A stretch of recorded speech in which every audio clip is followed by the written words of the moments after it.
Yep, let me slide my chat window over here. Let me go to my laptop and refresh my live button in my YouTube studio. And look there, I am live. I wonder who is going to be in here first. Could it be Howard Clegg? Could it be Ellie? John? D? Nicola? Guess what? You get to see the head first. Look at it. Would you just look at that head, John D. Nicola? Look at the mustache. It's gone. The beard. The goatee is gone. And I got a chew in up here. The chew. That's the first time you've ever seen me without a mustache and a chew in it. Wait, big light boys. The sponsors?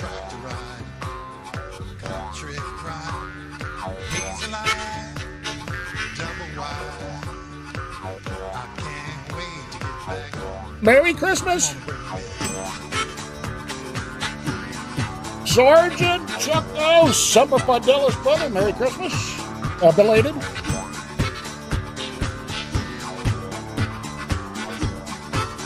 See who else pops in here. I hope everybody had gotten everything that they wanted from that fictitious Batman. Don't mind my one finger. Jack, look at the head. I mean, sorry, John and Nicola, look at the head.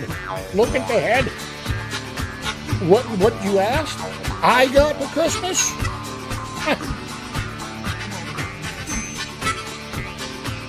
Well, I got a sweeper that goes all by itself. I no longer need to pick up the vacuum cleaner because I got a little round thing. We call him Fred. Happy Friday night, everybody. Sorry to get... Yeah, we call him Fred. He goes around and cleans our floor on a regular basis. And if this is AI, I'm all for it. That's right. Nat, good to see you. A merry belated Christmas and happy New Year of turmoil and trials. Trials and turmoil, right?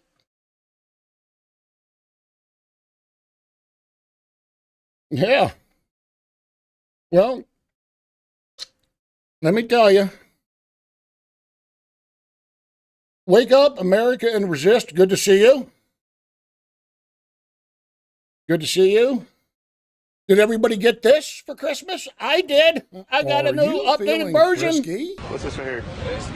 That's your penis. All right. Do you want to feel like you just got done being groped by a cop? Okay, what's this right here? Okay, what's this right here?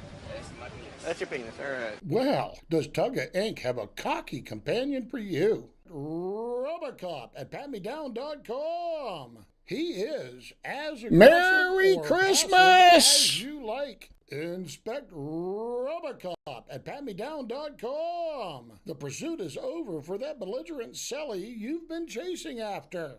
Inspect Rubbercop at patmedown.com. Detain your very own personal police shakedown dummy today. Never fear again a long prison term. Don't jerk yourself around. Get yourself a rubber cup at patmedown.com. Discover a feisty new comrade to serve long periods of time with. Inspect Rubber Cup at patmedown.com. All accessories are not included. Rubber Cup. Phil, a satisfied customer of California, says he's tired of being run through by the penal code. When he travels, he takes Rubber Cup to ride in the passenger seat to access the HOV lane. Oh, please, please, please, don't shoot me. Oh, please, my hands are up. Oh, please, please don't shoot me, please. Oh, you shot me. You shot me. Inspect Rubbercop at patmedown.com. Yes, I love you. Yes? Did you get yourself a rubber cup for Christmas? Set them up around the Christmas tree? Go to bed with them, Nat? Nat, did you lay in bed with your rubber cup? Nat, I bet you did. I bet they kept you nice and toasty warm, too. All right, we got a busy show. So let's get out of here and see how everything went for everybody else. You played with yourself, Jack? Oh, Jack, it figures. Oh, hell no, Nat said. What? Rubber cops are the best companions in case. The best companions so that you don't go to jail, Nat. You understand? All right. Let's go see how Pup Dog's Christmas went. Pup? Pup Dog?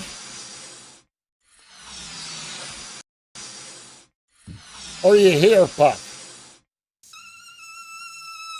Yeah? You're here? Oh, good. How'd your Christmas go, Pup? What'd you say? Your Christmas went great? You and your cousin Snoop are involved in a new project together? What's that, Pup? Yeah? And what's it gonna do? And you're doing what?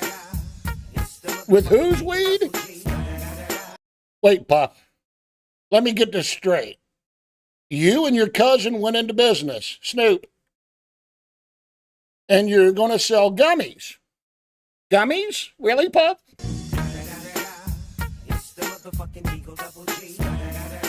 And what's that, Pup? What? Oh, hell no. You are not going to use my horticulture room for your personal gain, Pup. No, you cannot use my horticulture room as the HTH for your gummies. I'm sorry. You just can't do it, Pup. I like smoking it too much, Pup. Huff, what's the matter with you? I thought you were my boy. Blood isn't thicker than me and you? Come on, Pup. Smoke weed every day. But Merry Christmas anyhow. I guess I'll let you. Just because I'm a good cheer kind of fellow. So, Pup, go ahead. You could use my horticulture room to produce the THC for you and your cousin's gummy bear business.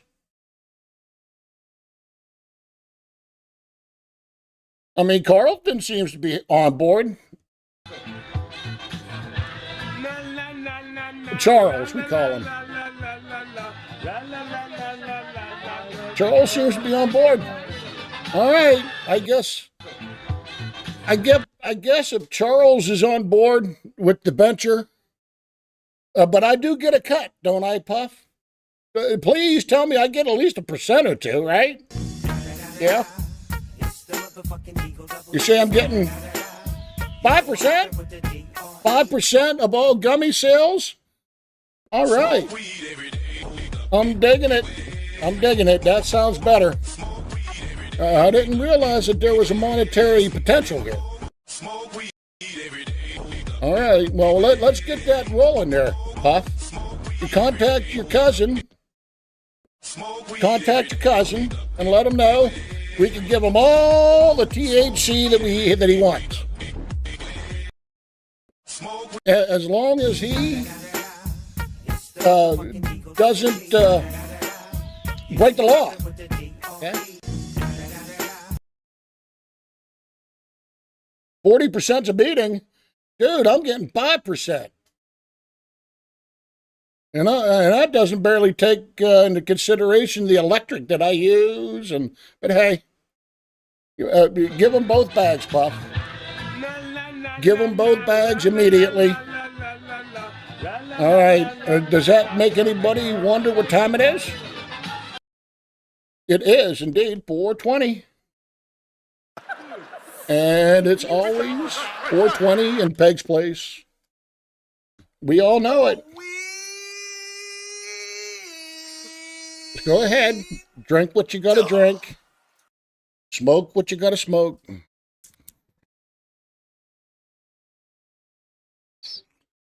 Because we are going on a venture. Yep, we're going on a venture.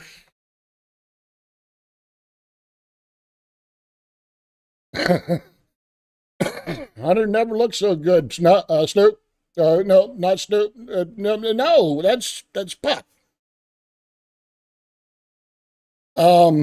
So go ahead. I'm expecting Cajun Randy to come in here, and hopefully Ellie to come in here, and you know, it's a few of the regulars, because it's kind of a year in review, kinda. So hey, Pup, go ahead and tell. Good evening, everyone. Our top story. Tell your cousin I'm in. 5%. Is now legal. Legal. As long as you continue to produce for me, Pup, I'm all in. Elon's in too. Elon's gonna buy a large supply of your gummies, Puff. Okay, cool. All right, so here we go. One more hit, one more drink, one more sip. I've already greeted everybody that's in here. John D. Nicola and Nat and Jack Up Jack. That seems to be it. Sergeant Chucko. I'm sure everybody has seen my video and FCI McDowell, West Virginia. Hey, Jack Up Jack. Joko, Kansas, KC won't cop watch out with that puddle. Right there, watch it. It's, oh, Joko, KC, cop watch, you just missed it. Good for you, you're learning. You are definitely learning on how to, you're definitely learning how to step over them puddles of slime and sludge and toxic waste. Congratulations. Yes, PP 13. Pig Precinct 13 for short. So, you know, of course, we got our buddy Steve. Merry Christmas, Steve. How are you doing, buddy? Did you have a good Christmas, Steve? Yeah. What did you get? Oh, you got what? 2 cases of beer. Congratulations, Steve. You got 2 cases of beer for Christmas. What did your brother Dweeb get, Steve? Your brother Dweeb? You know, your twin brother? Oh, no. He got 20 days in the county jail. Dweeb, you're worse than your brother Steve. Steve used to be a wild one in his younger years, but he outgrew it. You took his place, buddy. I guess you ate bologna sandwiches for Christmas dinner, Steve.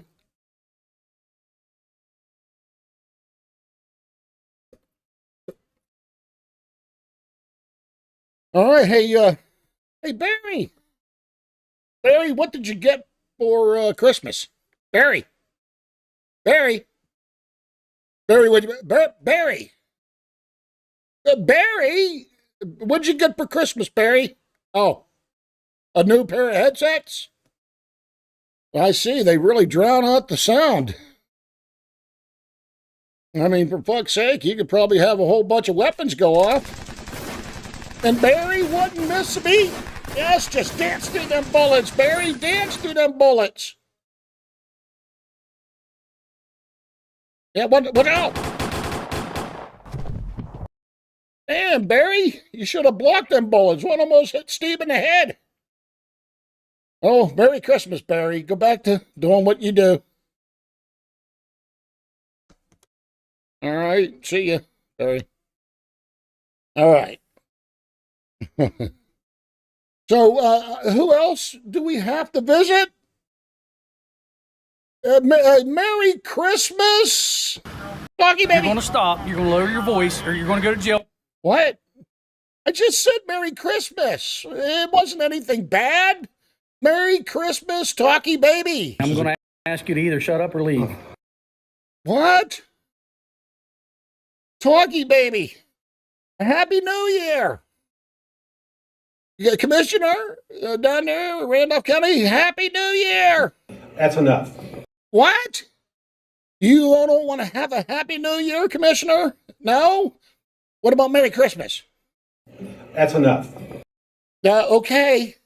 Okay, Commissioner. You don't want to be in good cheer? I won't be in good cheer with you.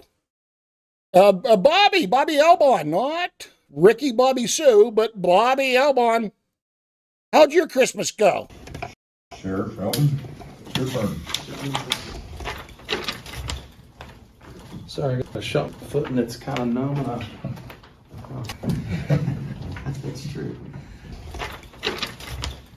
What? Sorry, I got a shot foot and it's kind of numb. Bobby, did you get a new pistol for Christmas, Bobby? Bobbing. Bobby, did you get a new pistol for Christmas? You ain't quite sure how to eject the fucking rounds properly or something? Did you try to, thought you put it on safety whenever you switched it the other way? Aimed it to your foot? Shot your big toe off or something? Is that what you did? Let's hear you again. What'd you do for Christmas, Bobby Elbon? Sheriff Elton, your turn. Sorry, I got a shot foot and it's kind of numb. It is kind of numb. Giggle, giggle. It's true, Talkie Baby said. Hey, Bobby Elbon. Sheriff Elton, your turn. Sorry, I got a shot foot and it's kind of How's numb. your nephew-in-law? How's your nephew-in-law, Sheriff Elbon? We have a deputy going to mate with a canine dog. Another one? Who's compatible with what animal and how they take to each other. And we're excited. Your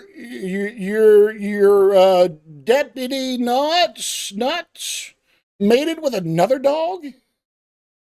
I'm sure there was, man, there's a lot of jokes there, but I don't know if I want to go there. The Yuletide, at the Knott's houses. Yes, Nat, he did shoot himself. But hey, we've already visited the people we need to visit in PP13, but we haven't checked out the Grinch of Christmas in PP13. Tell me what you think. Here we go. I need help, please. Something. I'm doing DoorDash. No, sir. No, sir, I don't.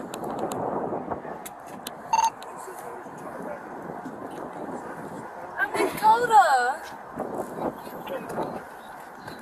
Because I don't know why are we being asked if we have guns? Well, stop right there. First off, you're driving without any taillights. Second off, we keep getting reports of people stealing packages off the porches. Where all these boxes come from? We were building gingerbread houses. I got them at the recycling. I just stopped right there. Gingerbread houses! From where? Right there, where I just passed the police at. He's underage. He's only 15. Okay. So when we go watch these videos from all the Ring cameras of people stealing off the porches, is it going to be him? Because he's wearing a mask just like the person in the video. No, that's because he keeps his hair down. So he's wearing a ski mask because he And wears it's his hair cold down? outside. Yes, it's cold. He's in a car. Why would he? Lion Do one! you have a driver's license on you? You would never No, sir, steal. my mom does. Can I please just have her? You would never steal Yeah, on what's your people's name? porches, would you? Taylor. Did you see you? Patrick at the PD. No bad. Mommy, please come here. I'm sending you my location. Are all these boxes empty? Some of them are. Gingerbread houses. I don't know. There was some in the trunk. Can we look at them? Yes. Is she a Grinch? No, Mommy. Can you open the doors for me? What's your name? I'm scared, Taylor. Can I please step out? Calm. Just sit down. Just calm down. Taylor. Common spelling? Taylor. Mommy, please come here fast. Last name. Can you spell your last name for me? Can you open the doors for us? You could just pull them. I'm sorry. She's been a naughty girl. Last name, please. Taylor. You said Nicole. Nicole? Yes. Sit down. Hold on. I need to breathe. I'm sorry. Sit I have bad anxiety. Mommy, can you tell them? Sit down. I'm trying to. You're not. I'm sitting You down. need to start Mommy. listening, okay? I'm trying to, sir. I'm sorry. Taylor and Nicole? My anxiety's really bad. I'm about to faint. She's wearing Christmas colors. Taylor and Nicole? Yes, sir. That's your last name. Yes, sir. N-I-C? H-O-L-E. Date of birth? 12/21/1999. Wonder if there's any candy canes in them Step out for packages. me. Put your phone right there for me. Mommy, Put your phone right what's there. going on? You're being detained as well. Mommy! Put No, your hands Mommy, go to my house. Come get my phone. Put your hands together. My Put your- boyfriend, my dogs. Put the back of your hands Can you together. guys send my mom my location, please? She doesn't need your location. Yes, she does. How old are you? I'm 23. All right, well then she don't need to know. Mommy, please come give me a... Please, Mom. I I'm bet gonna go she run this. got some fruitcake in them boxes. Quite a few, maybe 3, 4 out of 20 boxes, 30 boxes. Fruitcake, anybody? Yeah. Dude, they got like 20 packages in there. Sit down right here for me, okay? Please. All right, so I can just explain to you, okay? You don't have to answer questions if you don't want to. If you decide to answer questions, you can stop at any time. If you want to talk to a lawyer before answering any questions, you can also do that. So right now the car's being seized because you have a bunch of stolen packages in it, okay? He's under arrest and you're under arrest. Got it? Yes, sir. Okay. How many houses did you guys hit? Has You were a literally throwing packages Merry from houses Christmas, that you stole belated. from into Happy other New Year. houses' front yards.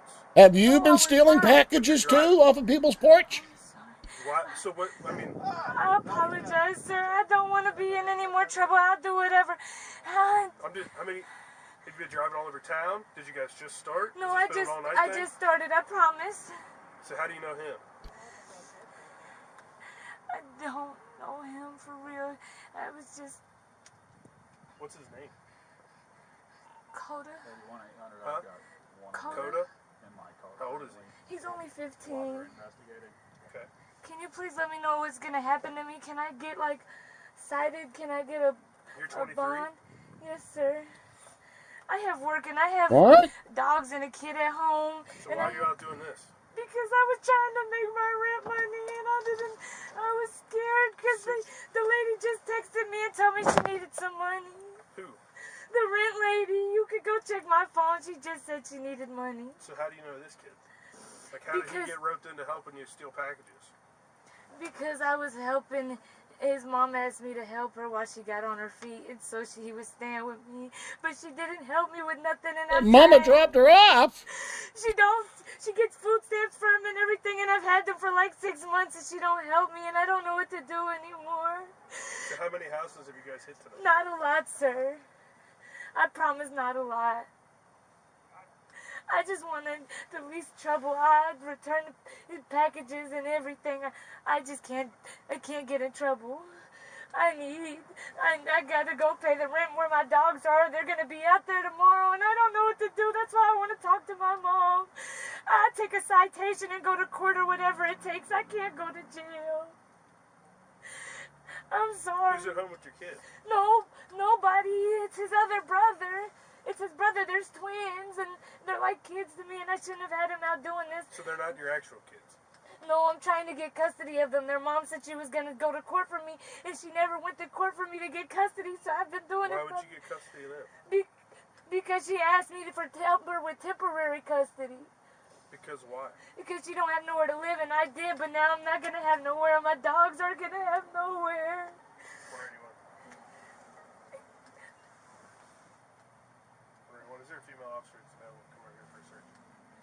That's weird. I need to know if I can get a...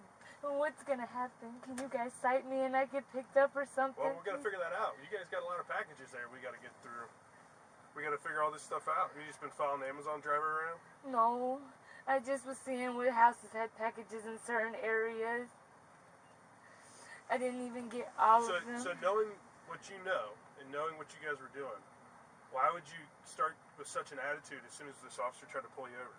You opened the door but started screaming what you're getting pulled over No, for? I opened the door and I asked what I was getting pulled over for, and then I realized the taillights were off too. Yeah. So I had to put the taillights on. Why not just stop? Yeah, she was running the neighborhoods with the lights off. Because I was trying to get off of the main road. I'm sorry. I was always taught when you get pulled over to get off the main road. I'm sorry. All right. So you don't know how many houses you hit? No, it was probably like 10.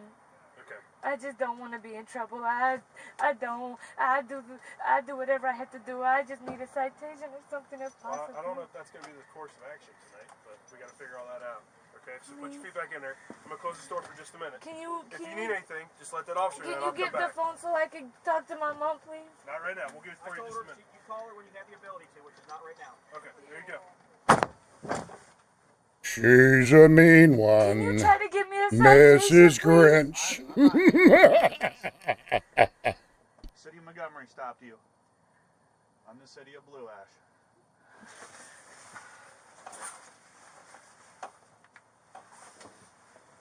Now them cops are going to have to shake every package before they open them. All 20, 25 packages. You're going to call more cops in. Hey, we need more backup here. We got to open 20, 25 gifts. Red-eyed Rick. Good to see you, Red-eyed Rick. And Benghazi Rabbit. Good to see you. Merry Christmas.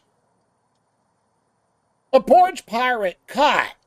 Dead rights. But she has 3, 4, 5 children at home. Who knows how many mothers have dropped their children off to this woman. She got twins. Ain't hers. Please, God, I'll do whatever. Don't do this to me.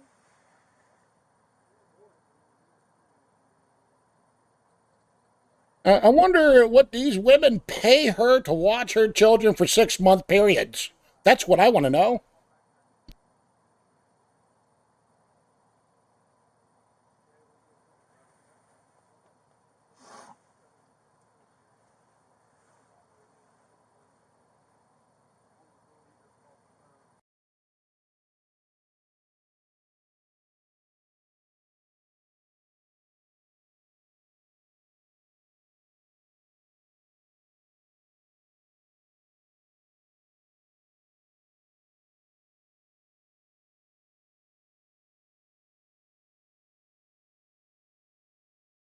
Oh, Steve, what'd you say?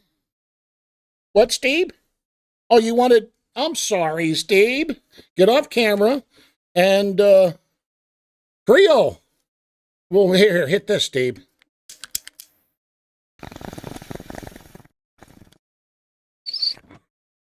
Oh, Steve, that was a pretty good hit, man. Yes. Pretty good hit, Steve. Hey, Steve, what'd you think about that? That porch pirate. The female that had 3, 4, 5 children at home. None of them are hers. She had one of them out, teenager. She's 22. He's 15, 13. Not his mommy. But she was calling mommy. Mommy, mommy, mommy. Mommy, please, please, please, please, mommy. Brent, good to see you. Merry Christmas. Line 1, I love you, man. Long time no see. I don't know. She is the Grinch, if you ask me. What do you think, Steve? Yeah? Pretty what, Steve, you would never do that? Steve would never steal presents from children.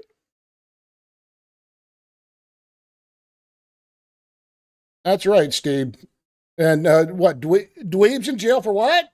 Oh, dweeb.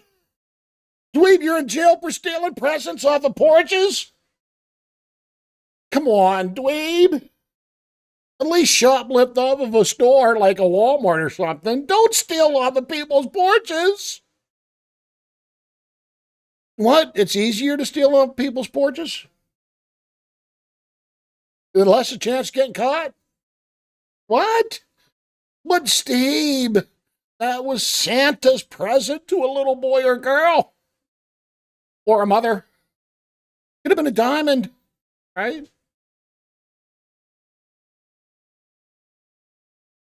All right, what's that, Steve? Steve, do you want another one? Okay, Steve.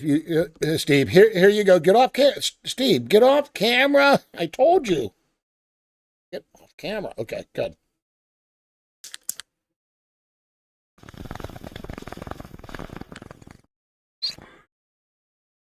All right. You got enough, Steve? You had enough? All right, good.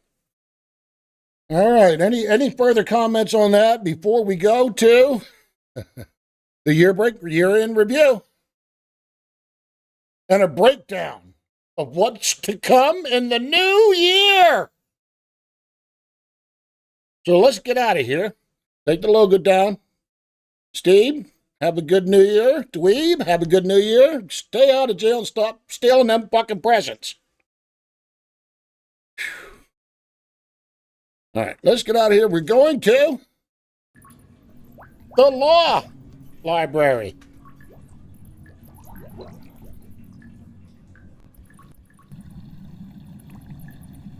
One of my favorite places to be. And boy, do I have a doozy for you, Miss Puckett and Judge Van Dyke. We've all seen my videos as of late, right? My arrest video first, and then what caused it second. A prequel to my arrest video. And I pulled it off, I guess. Not many. 11,000 views on this latest video. 25-ish, 20, I forget, 1,000 views on my arrest video, where people said, he immediately gave up his identification. You have to understand. Listen to me. As soon as you hear the words, you are under arrest, you immediately surrender your ID. That's the law. So, for all you people that are saying that I was whining and crying and I gave up right away, yes, I was whining a little bit. I admit my faults, but nobody likes to be handcuffed.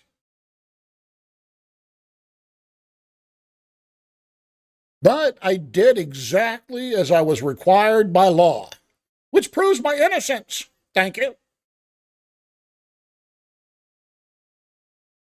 And I did exactly 6 seconds after being notified I was being arrested. 6 seconds after I was notified I was being arrested, I said, hey, my wallet is in my car. Let me get it for you. It's right there. Let me get it for you, please. Please, please.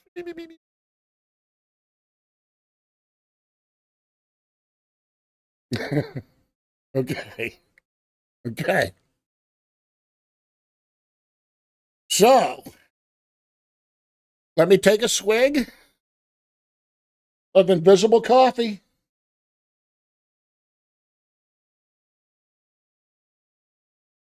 Blank if you want me. And we're going to get to the year in review.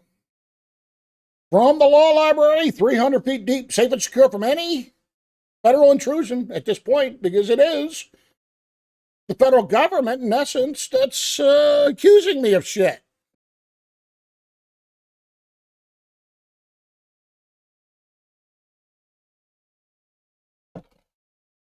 in McDowell County, but the McDowell County prosecutor took control. And we'll get to that later on. I hope you stick in here with me, because it gets fucking brutal in the end. What I'm going to do next year. But for now, we are going to do a year in review. So let me get this down off of here. And let me get this up.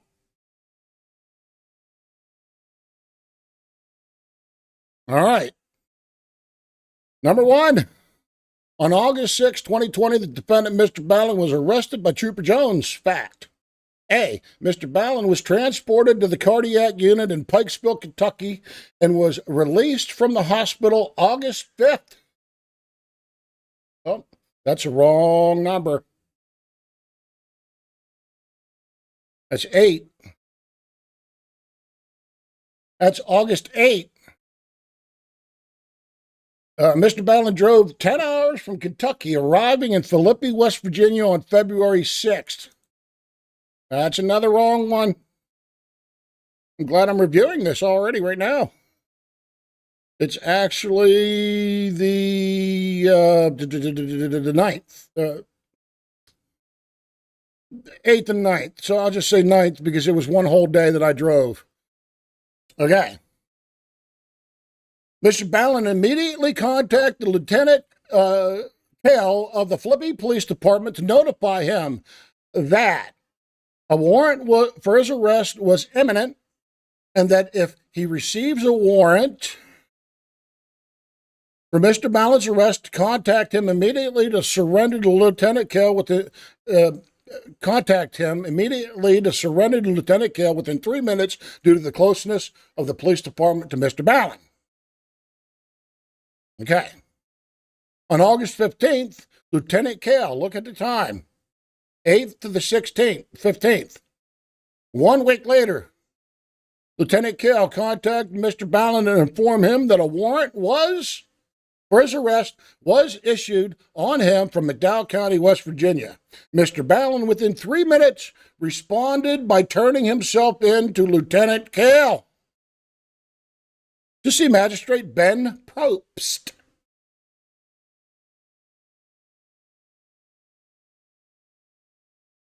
On September 2nd, 2022, Mr. Ballin, 14 days after his initial appearance in the Barber County Magistrate Court, demanded in writing to the McDowell County Magistrate Court a jury trial in the form of a jury election or demand form.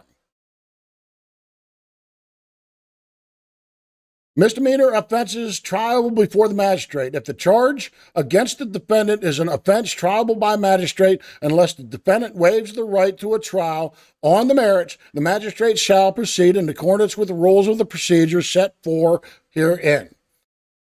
The magistrate shall inform the defendant of the complaint and any affidavit filed there within, of the right to retain counsel, of the right to request and assign a counsel if the defendant is unable to obtain counsel, or the right to demand a jury trial, and of general circumstances under which the defendant may secure pretrial release. D, demand for a jury trial. When the magistrate informs the defendant of the right to demand a jury trial, the defendant shall also inform that the demand must be made in the court in writing either within 20 days after the initial appearance or 20 days after an attorney is appointed to the circuit court, whichever applies, or the right will be waived and the trial will be before the magistrate without a jury.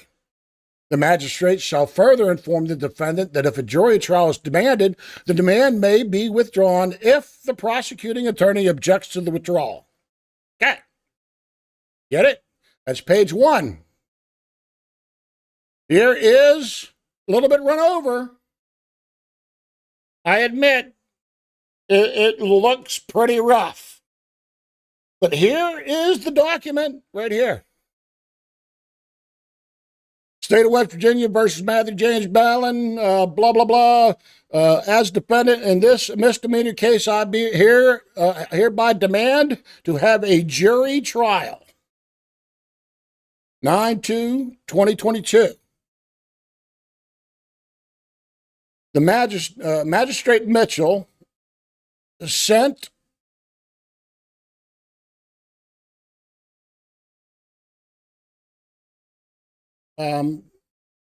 it wasn't Mitchell, it's Van Dyke.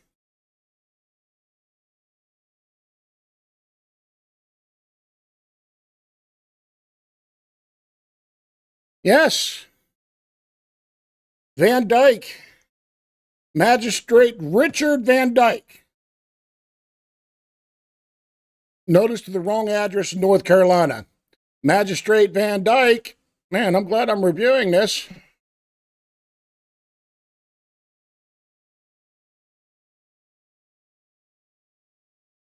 Issued a bench warrant for Mr. Ballin's arrest. Number 4, on October 4, 2022, Mr. Ballin received the notice to appear for a status hearing on October 29, 2022. A. At pretrial hearing, Magistrate Mitchell retracts the bench warrant for Mr. Ballin's arrest due to an address error. B.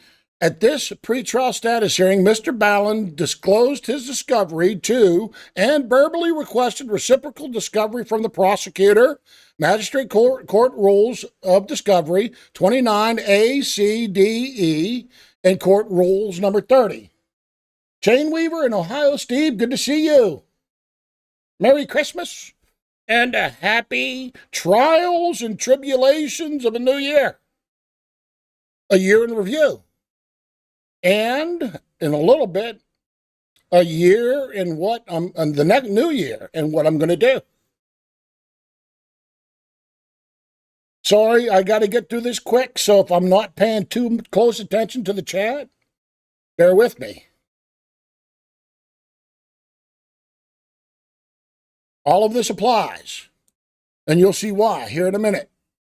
On December 7th, 2022, Mr. Ballin contacted the McDowell County Prosecutor's Office to ask for the return of his medical records that are stored on a publicly accessible West Virginia State Police body cam database.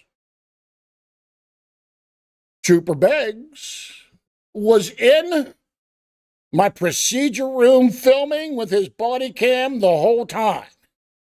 Get it? A. These 4-hour medical records and procedures of Mr. Ballin were copied in real time by Trooper Beggs' West Virginia State Police body cam. Oh, so what I need to do is I need to go over here to get to my folder for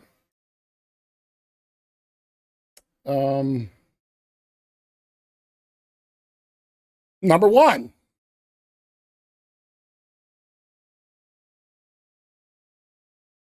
Come on, BLC, you can do it.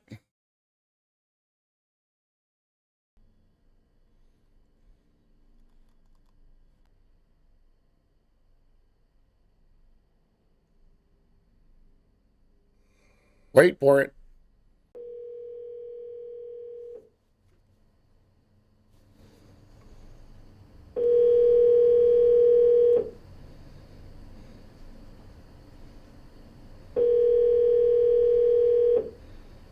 You have reached the McDowell County Prosecuting Attorney's Office. We cannot take your call right now, but please leave your name, number, and a brief message after the tone, and someone will get back to you as soon as possible. Thank you. At the tone, please record your message. When you have finished recording, simply hang up or press pound for further options. I'm so sorry for calling back in such a short amount of time. This is Matthew Ballin again, pro se. I had called you moments ago about my medical records being stored on a database, a video database in your evidence, as your evidence. My medical records were taken via video for 6 to 8 hours without court order, without consent, without leading to anything dealing with an investigation of the crime that I am alleged to be charged with. The law clearly states that them are my personal medical records, and I would appreciate it if you would give them back to me, along with my other equipment. I also would like for you to preserve any video records that pertain to this. I would also ask if you preserve all records pertaining to this. Thank you very much. Again, my number is, hold on here a second, I'm sorry. Thank you.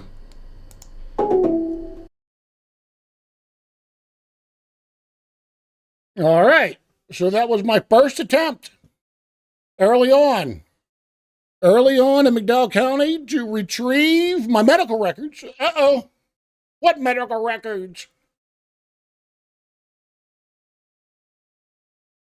All right,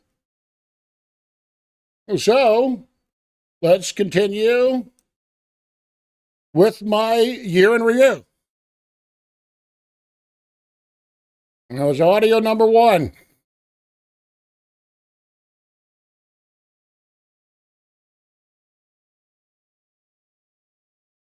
On January 17, 2022, Mr. Ballin contacted Magistrate Mitchell's office, and I thought it was Mitchell, but it isn't. It's Van Dyke.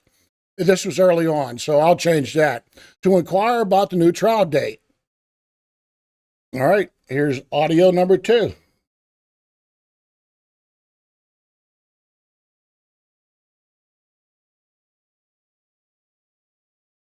Record. Check, check, check.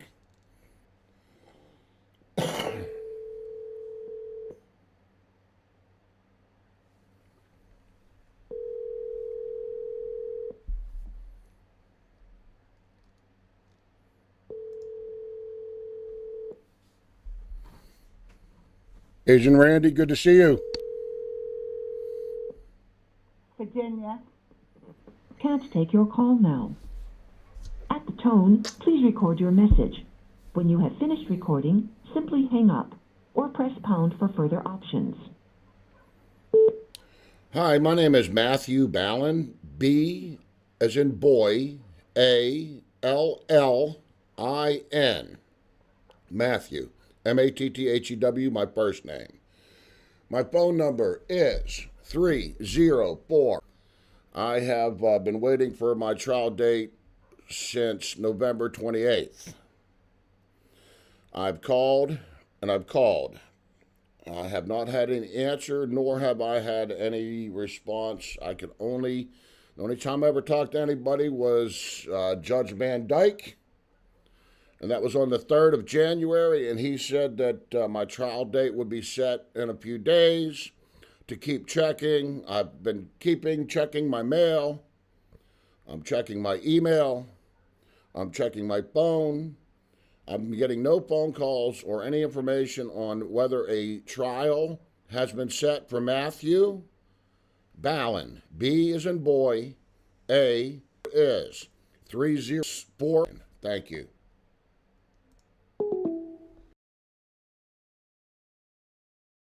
All right. So that was my attempt at getting a trial date. Here we go.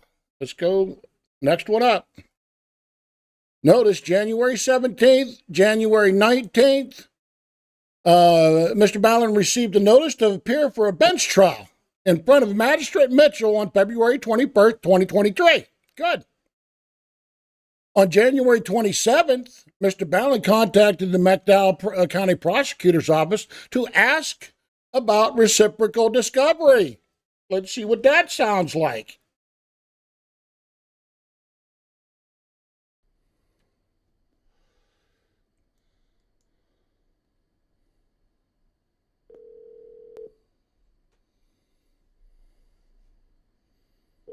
I seem to have gotten a frog in my... Excuse me, I'm sorry. I seem to have gotten a frog in my throat all of a sudden. I'm sorry. My name is Matthew Ballin, and I had just received my my notice to appear for a bench trial on 2/21/23.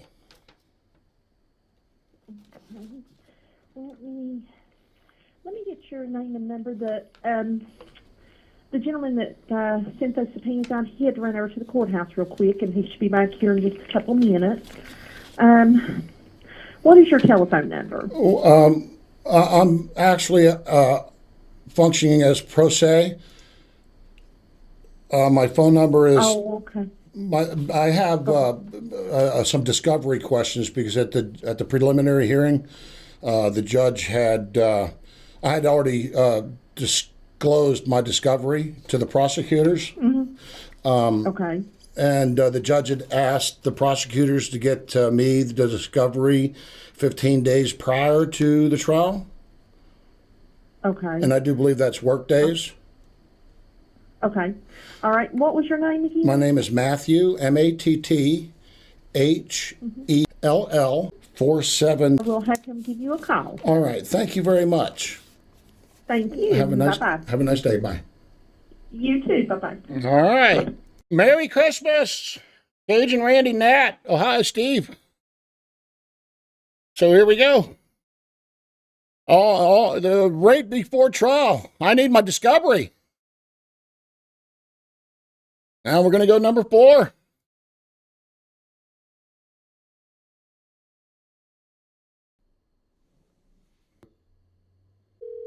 At 10.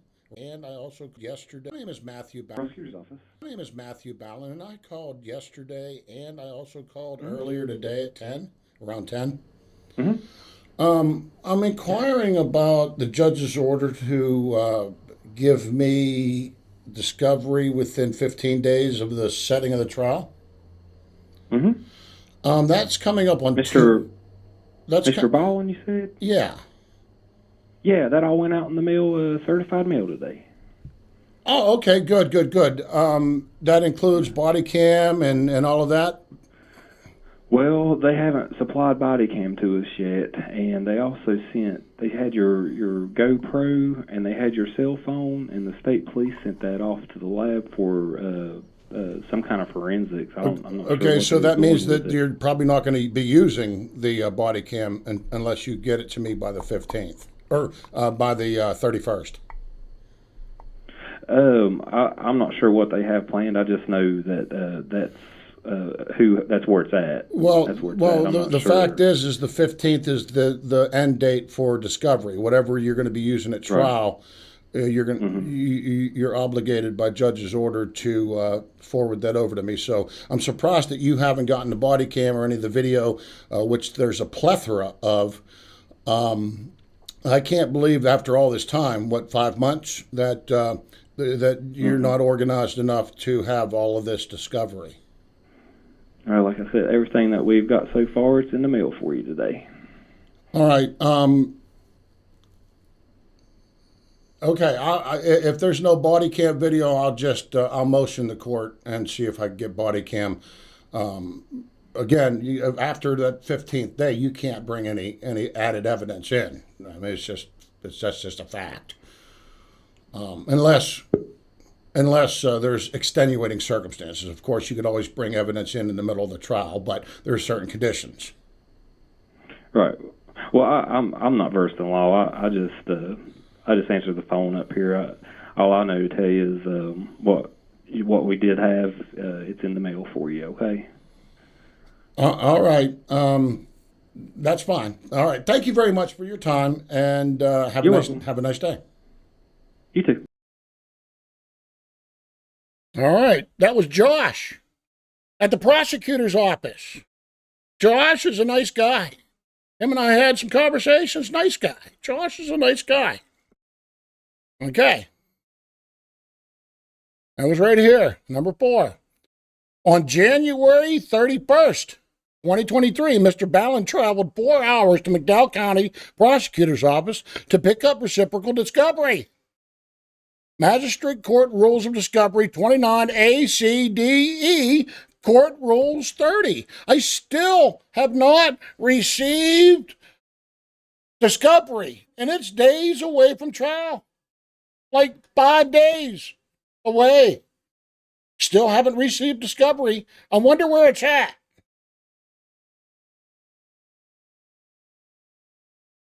Let's see where it's at, shall we?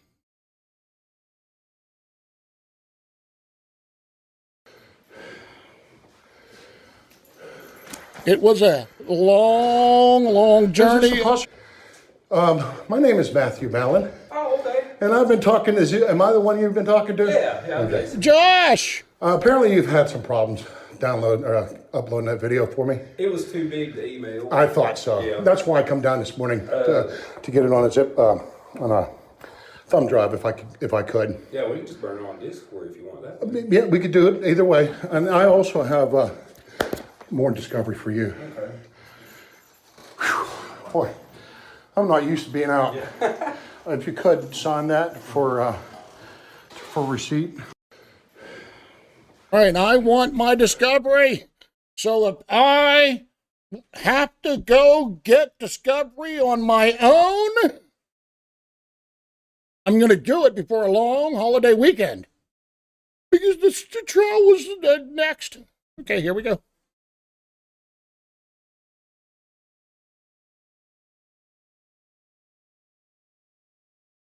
On February 17th, a month later, less than a month later, Mr. Ballin received an email from prosecutor Brittany Puckett. In the email was a copy of her motion to the court for a continuance.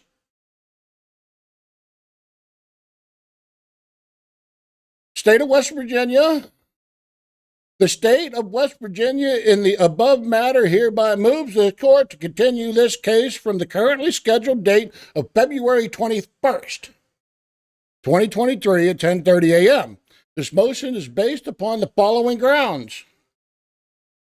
The state was contacted by Trooper Ricky Bobby Sue Jones and was advised that the West Virginia State Crime Lab will not have the drone footage copied until next week, and he will pick it up then. Therefore, we respectfully request a continuance in the above matter. Drone footage. Eyes in the sky. I don't have any. Do I have my drones in here? Where are my drones? Do I have drones? I know. Yes! I have drones. Everybody duck. That was a drone. Do I have any more drones? Yes! Watch out! Drones! Ouch! Watch out! What about these kind of drones? Watch out! There's a drone! Drone footage! She got drone footage, I'm sure. Look at the wings on that drone. Wow. Okay.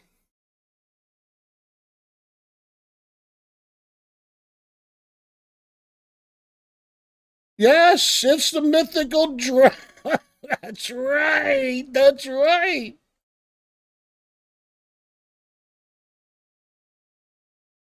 It was never produced. It come out of fairy dust. I'm sure. Watch. Let's go back. Let's continue. On February 21st, 2023, Mr. Ballin filed multiple motions with the McDowell County Court.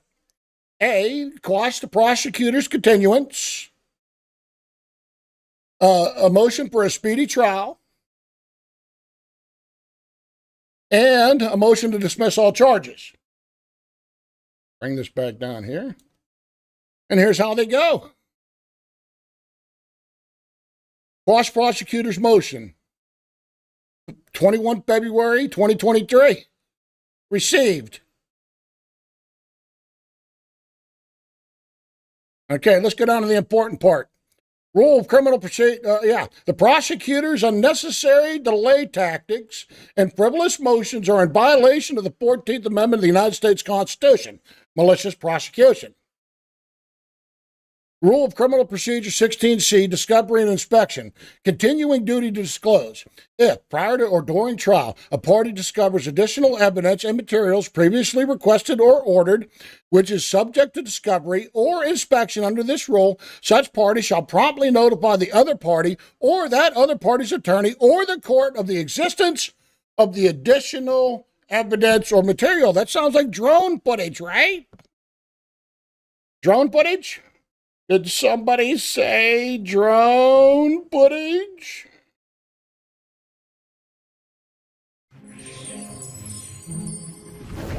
Yes. Shh. Shh. There's drone footage out there. Shh. Okay. Thank you.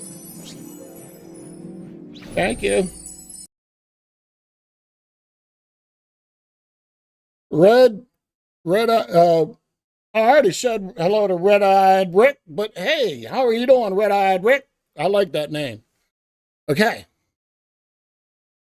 The West Virginia State Police Organization has recently been under investigation by the Department of Homeland Security for possible corrupt acts of a substantial portion of the leadership team.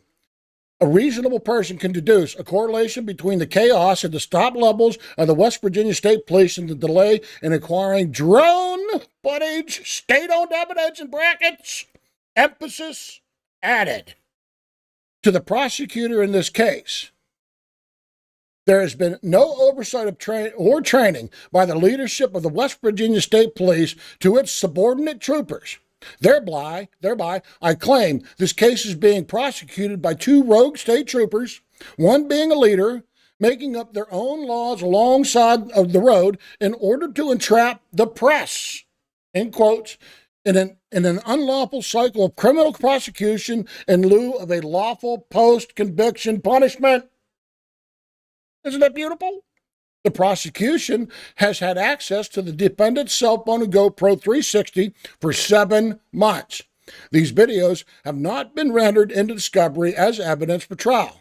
I claim the same erosion of trust, oversight, lack of training, and chaos from the highest levels of the West Virginia State Police is another correlation between the delay in acquiring privately owned property, in brackets, emphasis added, from the West Virginia State Police as well.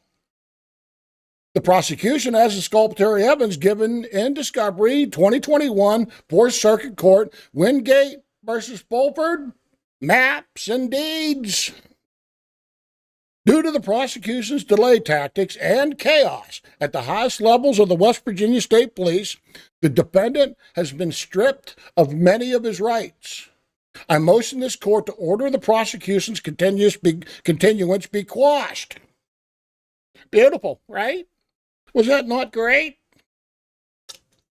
Okay, that's the first motion I filed. Second motion I filed, enable a speedy trial without delay. We'll go through this real quick. Speedy trial, there's the case law. I was in state confinement for 7 months. West Virginia State Police, drone footage, state-owned evidence, all of that. Same thing, prosecution has had access to the defendant's cell phone for 7 months. Exculpatory evidence the prosecution's had. I motion this court to order the prosecution of this case post haste, or all charges be dropped due to undue delay by the prosecutor, prosecuting staff, and state police. This motion is to ensure my rights to a speedy trial. Isn't it great? Okay, let's move on to the next one. What's the next one? Dismiss all charges. Fourth Amendment violation, the warrantless arrest and search and seizure of the defendant and property was on August 6th, 2022.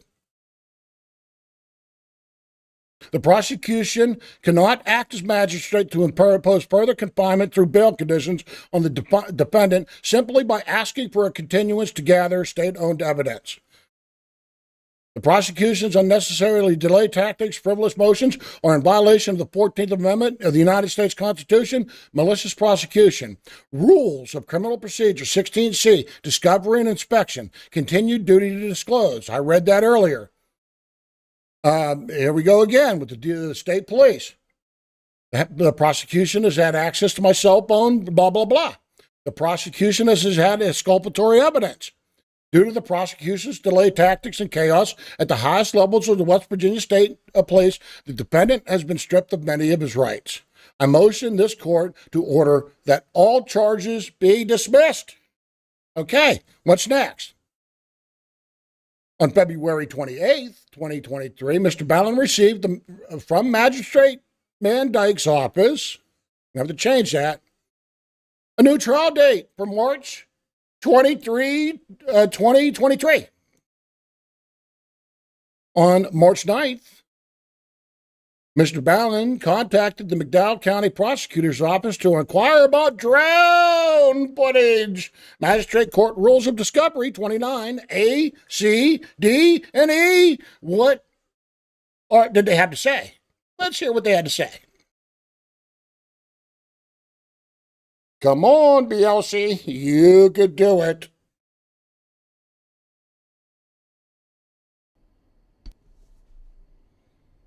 I have you Ballin again. Yes, ma'am, this is Matthew Ballin again. I'm sorry for bothering you, and I will be brief this time around. You have my email. I have given you my email. Would it be I tried to email it, and it kept returning it. Give me that email again. Okay. It's all lowercase, Frank, Harry, S is in Mike, E. Okay. 111 at, yes, written for, that was written for the continuance. All right. I will send that right now. I am in the process of typing it in. And I've already got it scanned into my computer, so I will, while you're on the phone, yes. I'll see if you received it.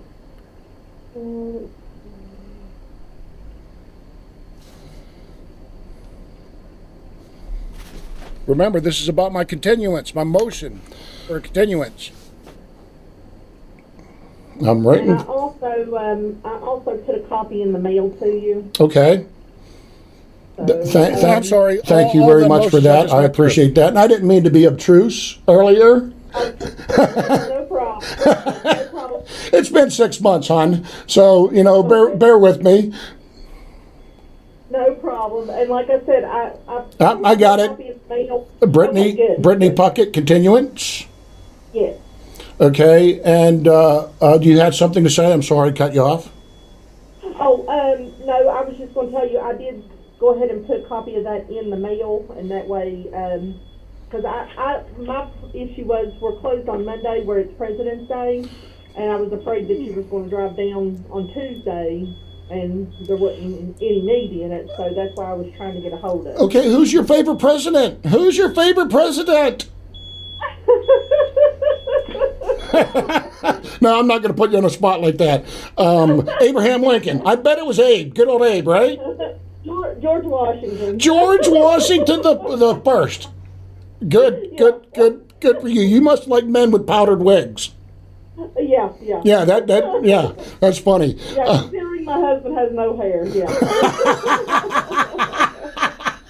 That's funny. Also, if I could get a copy of the drone video, and I can come down and pick that up at your convenience. Yeah, as soon as Trooper Jones brings that up here, he said when he goes and gets it, he'll just bring it straight here. And whenever he does, we'll go ahead and make you a copy of it and let you know. All right, let me know so I can come down and pick it up, and we'll be good to go. All right, thank you so much. All right, have a nice holiday. You too. Bye-bye. Yeah, President's Day, powdered wigs. Yes. Okay. Is everybody following? I hope everybody's following along, because it's going to get good here in a minute. As if it isn't already good. Okay. Here we go.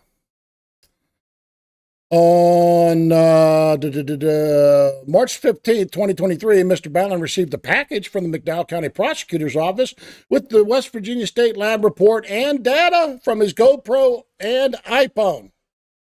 Mr. Ballin inquired about no drone footage, GoPro or iPhone footage included. Magistrate Court Rules of Discovery 29A, C, D, and E. Let's find out why there isn't any videos.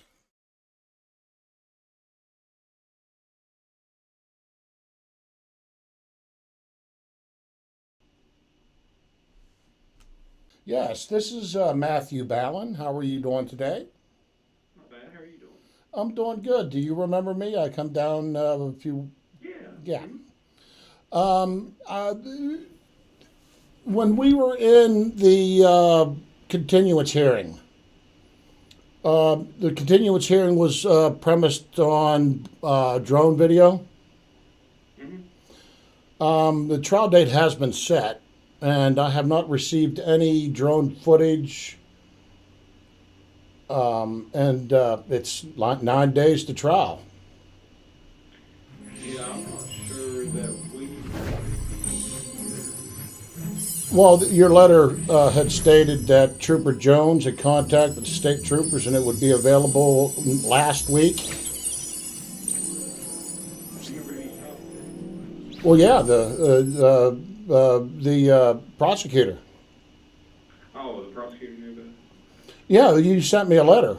That's what the continuance was over.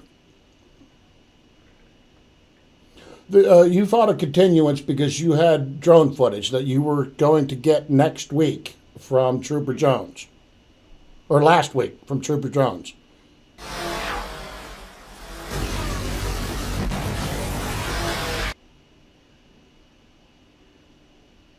If you don't mind holding on for just a second, let me put your file. Yeah. I appreciate your time.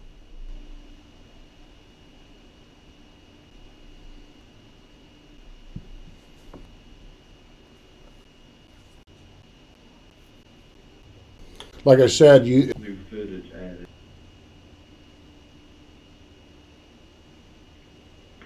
Hey, I just looked through your file. I don't see anything, any new footage added to your file here. Well, that was the whole premise behind the continuance is this drone footage. And like I said, in the letter, it stipulated that Trooper Jones would have that last week.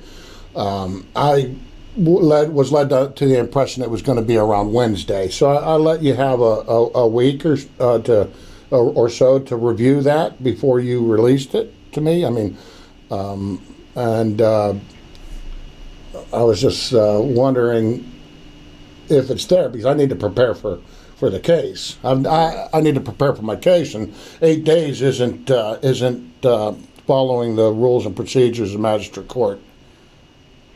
Now, either that or you're not going to use any drone footage. That's what I was wondering. I'll have to talk to Mr. McGinnis. He's the one that was handling that one. Yeah, and you know, I don't know if you're required to tell me, but you know, a common courtesy would say that if you sent me a letter saying you had drone footage, that you would also give me the same common courtesy to say that it's not included. It's not going to be included in evidence. Yeah, I'll have to check with Mr. McGinnis to see exactly what's going on with that. And I appreciate. If we got anything new, like I'll be the one to like actually put it in your file and send it to you. And I really appreciate your time. A lot of times the prosecutor's office won't even talk to a pro se litigant. But I really appreciate your time, and you've been really, really good. I commend you. Well, I appreciate that. But when I got your number and information here, after I talk to John, I'll call you and let you know what's going on with that. All right. It's 9 days, so, you know, it's kind of either it is or it isn't. Otherwise, if it is, I'm going to have to head back down there. Right. But I'll find out something for you today, and I'll call you back here in a little bit. And, all right. I appreciate it, brother. Say again? Is there any particular time you prefer? Nope. You can call me any day and night, but you don't call me late for dinner. Right. All right. I'll see what I can find out for you, and I'll let you know something, okay? All right, thanks. Bye. Humor? Who said anything about this fat man being funny? I mean, do you think I'm funny, Nat?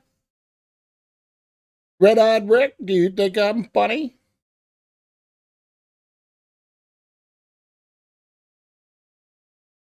All right. So, what was that? That was number 7. Let's move on. Number 14 down here. On March 15th, remember, that was the 9th. Another almost week. Mr. Ballin received a package from the McDowell County Prosecutor's Office with the West Virginia State Lab and data from his GoPro and iPhone. Mr. Ballin inquired, no drone footage, GoPro, or iPhone video footage included. Let's go to 8. Maybe I repeated that, but okay. Go to 8.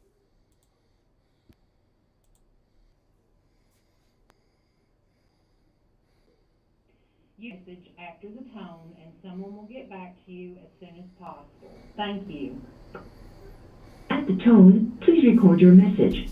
When you have finished recording, simply hang up or press pound for further options. Jason, this is Matt Ballin again. I received your package today. I was just inquiring. Apparently, there's no video off of my GoPro, and it's just 2 images, I do believe. Just give me a call back and let me know if I'm missing something, because I do not believe there are any video files that are associated with what you gave me. So just to confirm that there are no videos off of my GoPro, and of course the drone footage is not existent. So give me a call back, please. Thank you. All right. Heading on down the path. Where's the shit at? Where's your evidence? On March 16th, one day later, Mr. Ballin contacted McDowell County Magistrate Court to tell them he would be in for the following day to file motions with the court. I wonder what the motion could be. Let's listen. Matthew Ballin, I just missed your phone call. I tried to run upstairs as fast as I could, but I just missed your phone call. Okay, I'm calling from Danny Mitchell's office. Yes, ma'am. Magistrate Court. I want to make sure you received your notice because I noticed there's 2 different. It is Danny Mitchell. Yes, I have actually 3 different addresses in 3 different states. Oh, okay. So, you know your court's the 23rd. Yeah, right? my license is from North Carolina, and that's why you have an address from North Carolina. Yes, I have. I did get the notice of a bench trial on Thursday. Yes. I'm most likely going to be filing a motion tomorrow to continue because the prosecution just got done dropping about 14,000 files on me from the state police crimes lab. So, okay, I don't know anything. yeah. So I'm going to probably head down there tomorrow, and no doubt tomorrow, to file a motion to continue so that I can review all the information that they had given me. Okay, all right then. All right. All right, Thank you for your courtesy in calling me as a reminder. I really appreciate it. Okay, you're welcome. Thank you. Bye-bye. All right, bye-bye. Not too mean, am I? Oh, no. Where is this mean beast animal that he shows us out on the outside? Where's the out-of-control lunatic? He can't possibly be one and the same. Go figure.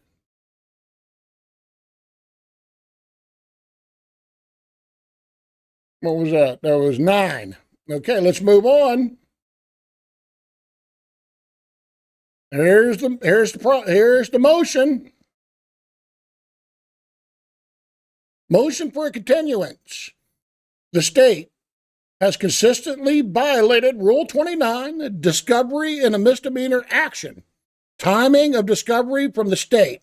If discovery is requested by the defendant, the relevant discovery material shall be provided at least 21 days. Not 8, not 5.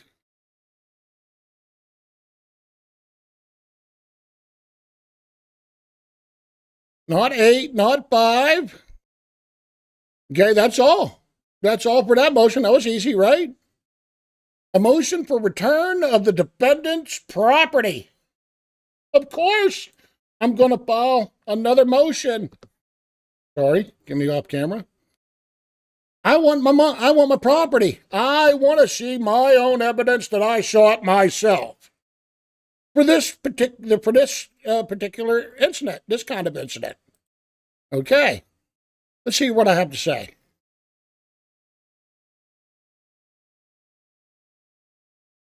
Oops, I have to go to this one. Where's all my continuances here?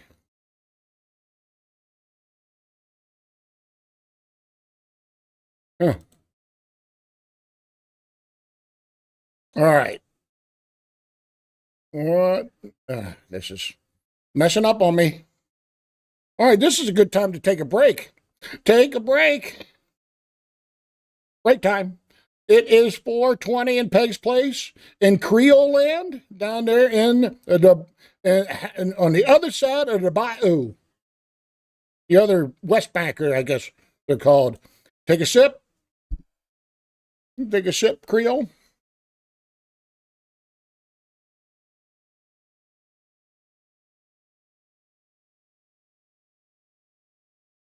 There's something going on here, and there's an error.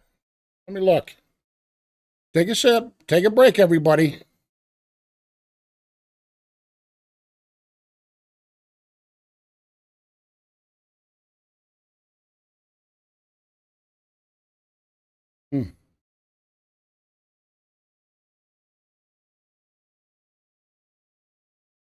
All right. All right. So we're just going to skip over that. It was a return of the property based upon them having it for so long. And the state troopers were done with it, the lab. They don't need my hard drive. They don't need the hardware. So that's what my motion for the return of property was, and you'll hear it right here. These will drop out here. Here. On March 21st, Mr. Ballin contacted Magistrate Mitchell's office to follow up on the motion he filed with the court. The motion for the continuance and motion for discovery. Let's find out what is said.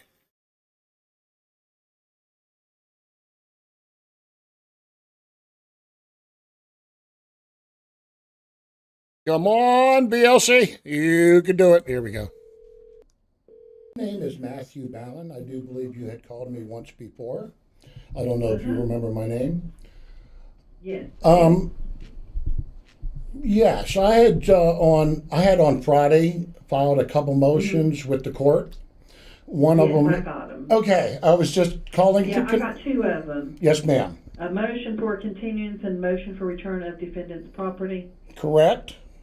Yes, I got both of them. But Magistrate Mitchell won't be back until tomorrow.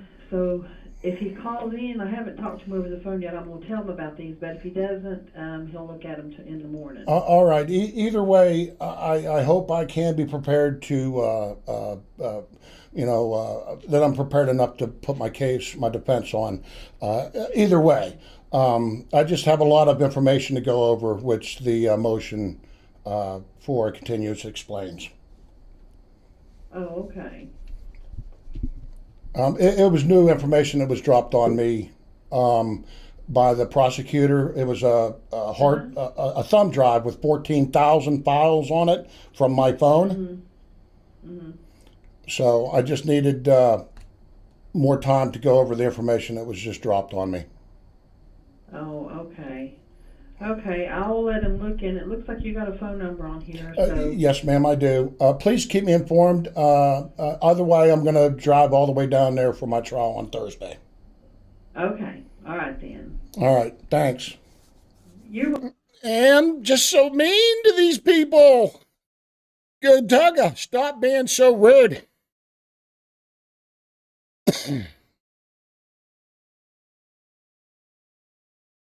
All right, let's go to number 11.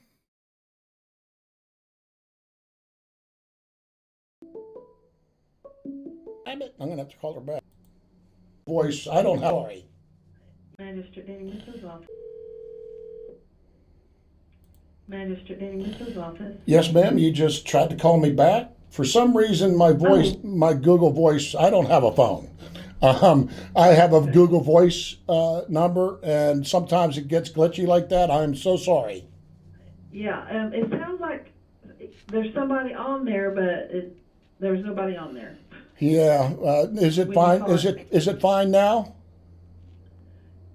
Yeah, I can hear you good, but I did get a hold of Magistrate Mitchell, and he's going to grant your continuance. Oh, great. All right. Thank you. So I'm going to reset it, and then the date it's reset, you can have the motion hearing on that date too. For return of property? Yeah. Okay, so I'm going to have to be down there on that date, correct? No, he's continuing it. Yeah. So I'm just going to reset everything. Oh, okay. And then I could, I need my property back pretty quickly. Okay. Did you send a copy of this to the prosecutor's office? I did. I hand delivered it. Okay. My property's been, all the property that was seized, the crime lab has completed it, and they had forwarded all of the information, including the hardware, to the investigating officer. And the investigating officer had delivered, at least as I understand at this time, the report, because I got the report, and that's what I need to go over. I'm just inquiring where the hardware is. Does the prosecutor have it? And can I have that property? I can ask them about this and see, but as far as the hearing on the 23rd, you don't have to come that day. Okay. And in the motion, if you need more clarity, you could read in the motion the premise behind if they have a duplicate of my phone, why do they need my hardware? Yeah. Okay. And Miss McCabe, as I see it, and I've read some of the documents. I've read Miss McCabe's analysis of the phone, and again, she said that she had given that hardware to the trooper, the investigating officer. So I'm just asking for the return of my physical property, since there's no need. That's something the prosecutor's gonna have to do. Well, I asked the prosecutor. See what they're doing. Well, I asked the prosecutor whenever I hand delivered the motion, and they've been great down there. The prosecutor, your whole team has been great. The staff has been fantastic. I love your staff. But the prosecutor, I forget the guy's name. He isn't handling the case. He has just sat in on the preliminary hearings. And the prosecutor, she was gone. She was in Wyoming County. Oh, okay. So he couldn't make the determine whether to get me back my property at that time or not. Okay. And I said, that's fine. I just wanted to work this out. And because if you gave me my property back, there's no need for this motion. Yeah. Okay. I'll try to get a hold of her, and if I can find out anything, I'll give you a call. Oh, that would be fantastic. I appreciate that, and thank you very much. And have a nice rest of the day. If you don't get back to me today. Okay. Same to you. Okay. All right. Thank you. Bye bye. All right. Bye bye. All right. Moving along. Now it's March 21st. 1 week later, March 27th. Mr. Bowling contacted the McDowell County Prosecutor's Office inquiring about the West Virginia State Crime Lab report and the return of his property. Not again! Why are you hounding these people, Tugga? Would you just Leave the prosecutor alone? Don't you understand? They have murder cases that they have to deal with. Okay, here we go. Brittany, and I talked to... My son is named Josh. Prosecutor's office. Is this Josh? This is Jason. Oh, I'm sorry, Jason. I'm sorry. My son is named Josh. My son is named Josh, and that's why I did a little slip there. Yeah, that's okay. How are you doing today, Jason? I'm not too bad. How are you? I'm doing good. I was inquiring. Now, I had put a motion in for a return of property, and I had talked to the assistant prosecutor the day that I dropped that motion off. And I had asked him, instead of going through the judge, if we could just have my property returned to me, if we could just drop that motion. And I'm just calling to inquire about that. He said that the prosecutor, Brittany, was out of the office last Wednesday until Wednesday. And I figured I'd give you a little bit of time to find out. Was that John you talked to, John McGinn? Yeah, he's the one, the prosecutor that has been sitting in all the preliminary hearings. Okay. He's down in Judge Marinsky's court right now. He hasn't said anything to me about it, which I know you put in those motions, but he hasn't mentioned anything to me about. Did that motion get dropped, or did y'all go ahead and go through with it? For the return of property. No, it's still in the process of being heard. I mean, y'all have 14 days to respond to that, but I'm just trying to get it done prior to it going into court because it's a 4-hour trip down there. I haven't even gotten a hearing date yet for my continuance. So there's just I can't access my USAA account without my phone. That's the only thing that I have there. I lost my access, and they want a 2-point verification, which is that specific phone. Yeah. So you need that back to be able to get in your... My wife has access to withdraw money from it, but I don't have physical access to do anything with it, including, put money on my PayPal account or any of that without. And this just is a recent development. I stupidly put a 2-point verification on, not stupidly, properly put a 2-point verification on my bank account, and I didn't even think that my phone was linked to it. Yeah. Let me see here. I was looking up to see if they rescheduled your hearing too. They haven't rescheduled it yet. Damn straight.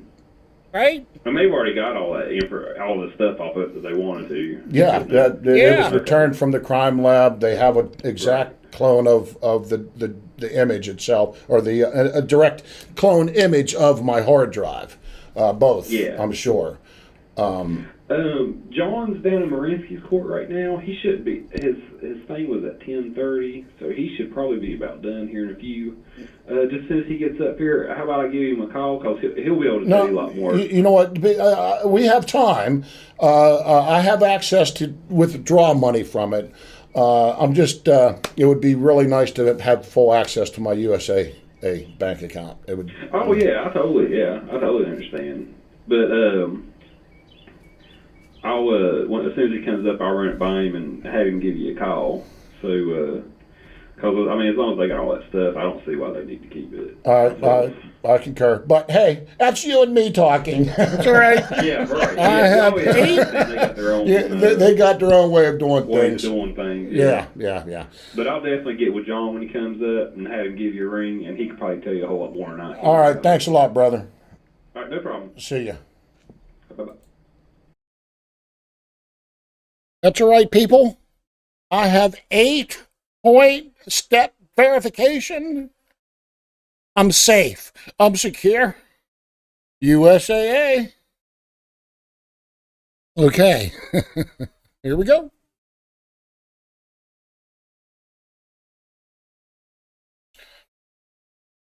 Hey, let me tell you, if Gronkowski can push USAA. I could say I have an account there, right?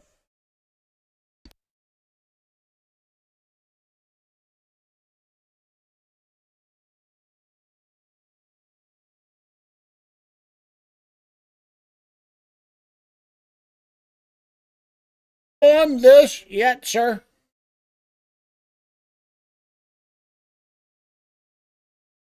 Uh-oh. There was a little glitch. Little glitch there for a second. But I reconnected real quick. All right. So one day later, I'm hitting up the prosecutor. Let's hear this. I'm sorry, the magistrate.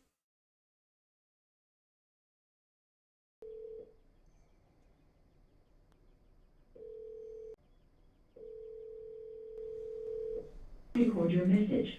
When you have finished recording, simply hang up or press pound for further options. Hello, my name is Matthew Ballin, and I had a continuance that was granted about 2 weeks ago, and I'm calling to find out if there has been a new trial date set. I also filed a motion to have my property returned. It has been, the analysis of it has been completed since February 1st, and there's no longer needed. You no longer need the hardware. I'm asking for that back also, trying to find out if the judge has granted that motion. Please give me a call back at 304-470-09. All right, at least I didn't give my phone number away, for fuck's sake.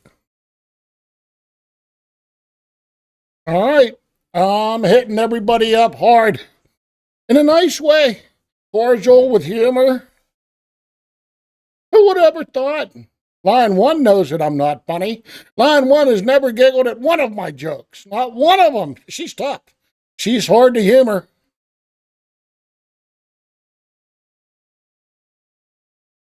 I bet she laughs at that one.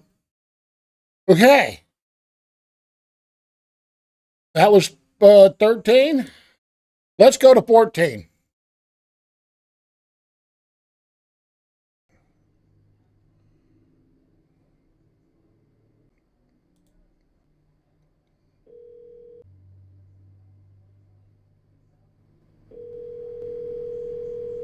Or press pound for further options. Today about a rescheduling of a trial date, a bench trial, and a motion that was filed for return of property. Can you please give me a call back with a rescheduled date? If not, that's rescheduled yet, that's fine. But I would like to have my property returned. I'm hitting them up hard. My phone number is 304 I think that was the same one. Did I duplicate that? Hold on, let me. Yes. My name is Matthew Ballin, and I'm going to find out if there has been a trial. It has been, the analysis of it has been completed. Yeah, that was two different ones. The judge has granted that. All right, so that's all the audio I have from this point forward. From this point forward, let me shut that up and let me quit that. From this point forward, we're going with this document. All right, right here. On August 28th of 2023, 1 year and 1 month later, Magistrate Mitchell's office called and let Mr. Ballin know the trial date was set for August 30th. Wow, 2 days notice. Thanks, Judge. They sent the notice to appear via U.S. Postal Mail, and it was kicked back to them as undeliverable. Well, let me tell you something. I moved in July.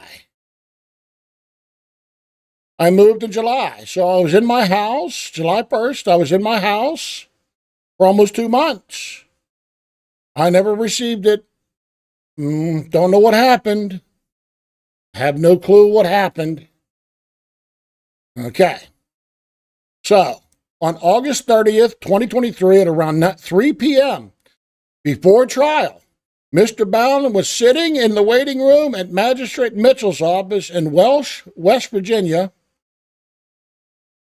when Trooper Jones stood outside the magistrate's door and offered Mr. Bowden a plea deal. Mr. Bowden's choice was to either plead guilty to a trespass and the obstruction charge would be dropped, or plead guilty to the obstruction and the trespassing charge would be dropped. Mr. Bowden denied Trooper Jones's plea deal because Trooper Jones is not in the judicial branch. He is in the executive branch. Therefore, any agreement by the defendant was made in fear of retaliation from Trooper Jones. Trooper Jones can arrest a motherfucker when he leaves the courtroom. Pull you over. You can have somebody waiting outside. Am I going to make a plea deal with a man that can arrest me if I do say something wrong or disagree with his opinion on what I should take?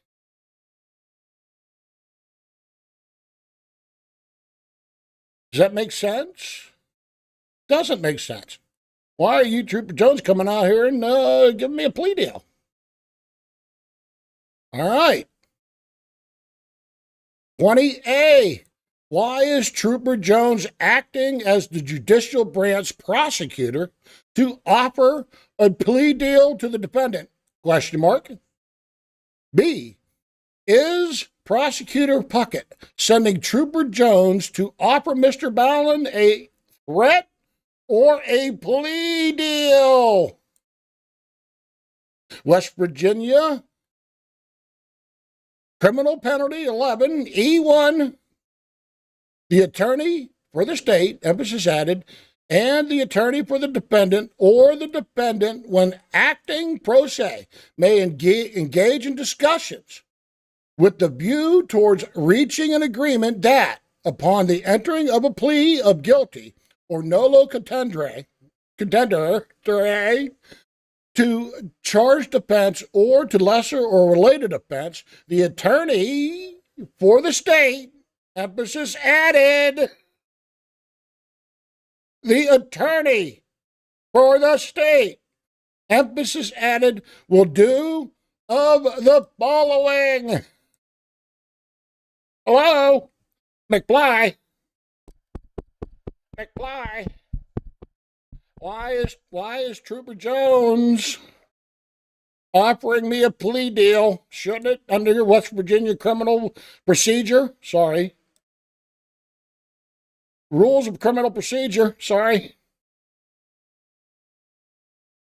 Says the attorney for the state.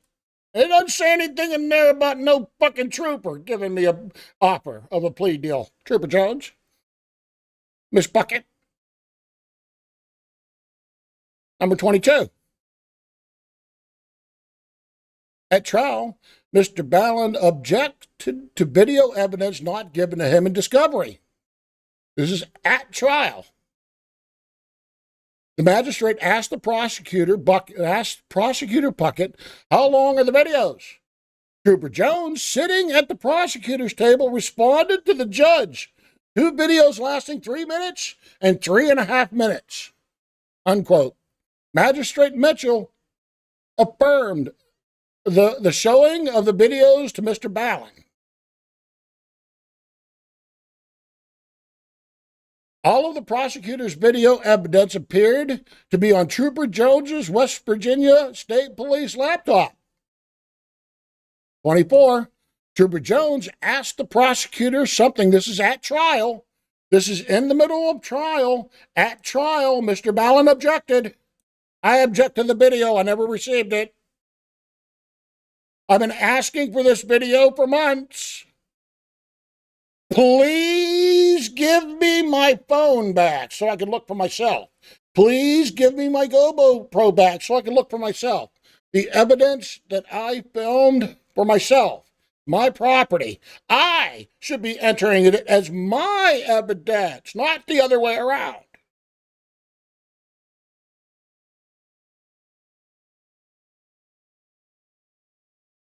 So now here we are at trial, and Miss Puckett wants to play the videos that I've been asking for all the fuck along. Of course, I'm going to object, which I did. Here we go. How long are the videos, Miss Puckett? And Trooper Jones, sitting at the prosecutor table, responds, "Why are you responding, Trooper Jones? Is it your job to respond to the judge's inquiry? Trooper Jones." 2 videos lasting 3 blah, blah, blah. Okay, Magistrate Mitchell affirmed, "Hey, show Mr. Ballin them fucking videos." All of the prosecutor's evidence was on Trooper Jones' laptop. Trooper Jones asked the prosecutor something to the effect of, quote, "Do you want to go into the room and play the videos?" Trooper Jones, with the West Virginia State laptop in tote, entered the conference room first, then Mr. Ballin second, and then Miss Puckett third. 24A. Why is Trooper Jones in the conference room acting as if he is in the judicial branch as assistant prosecutor? Why is he there? 25, this is at trial. At trial, as Mr. Ballin is in the doorway. He looks back over Miss Puckett's right shoulder and observes Lieutenant Looney on the stand, pointing at Mr. Ballin. Lieutenant Looney then looked at the magistrate and whispered something to him. Don't know what it was, but I saw it.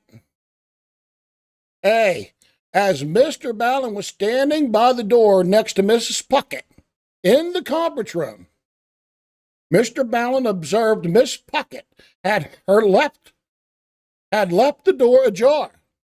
So much so that Mr. Ballin could see and hear Lieutenant Looney on the witness stand talking, giggling, and conversing with the magistrate while pointing his finger in the direction of the conference room.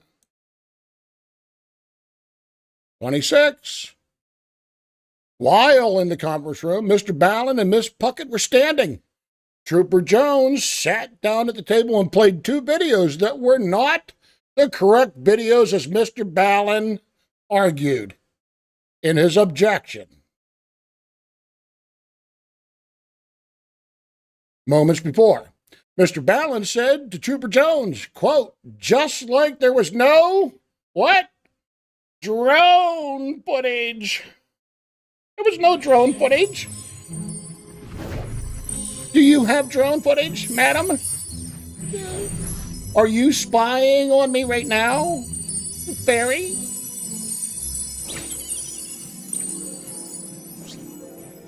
Yes, I was in that conference room, and I said, "Hey, Trooper Jones, just like there wasn't no drone footage, right?"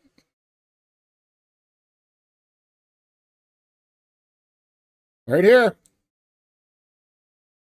That you delayed this trial for, unquote. Trooper Jones, in an angry and intimidating fashion, told Mr. Ballin what?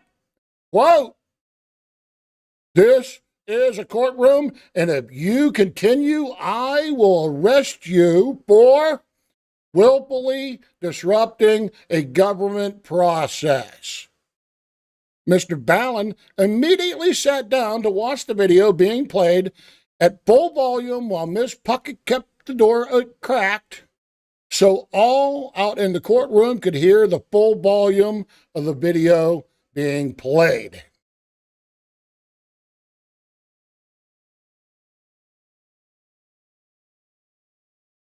Chapter 61, Crimes and Their Punishment. Article 5, Crimes Against Public Justice. Trooper Jones, listen up. You're going to want to hear this one. Trooper Ricky Bobby Sue Jones. Here we go. 61-527. Intimidation of and retaliation against public officers and employees, jurors, and witnesses. Fraudulent official proceedings and legal process against public officials and employees. Penalties. Intimidation and harassment. B. It is unlawful for a person to use intimidation, physical force, harassment, or a fraudulent legal process or official proceeding, or to threaten to do so where such threat is directed at inciting or producing imminent lawless action of a violent nature that could cause bodily harm and is likely to incite or produce such action or to attempt to do so with the intent to, number 2, impede or obstruct a juror or witness from performing his or her official duties in an official proceeding. Number 3, influence, delay, or prevent the testimony of any person in an official proceeding, or C, retaliation. It is unlawful for a person to cause injury or loss to a person or property, or to threaten to do so where such threat is directed at inciting or retaliate against any other person for attending, testifying, or participating in an official proceeding, or for the production of any record, documents, or other object produced by a person in the official proceeding. Trooper Jones, why are you trying to arrest me to watch the video that the judge said I could watch? Trooper Jones, why are you threatening me in a conference room where you should have never fucking been?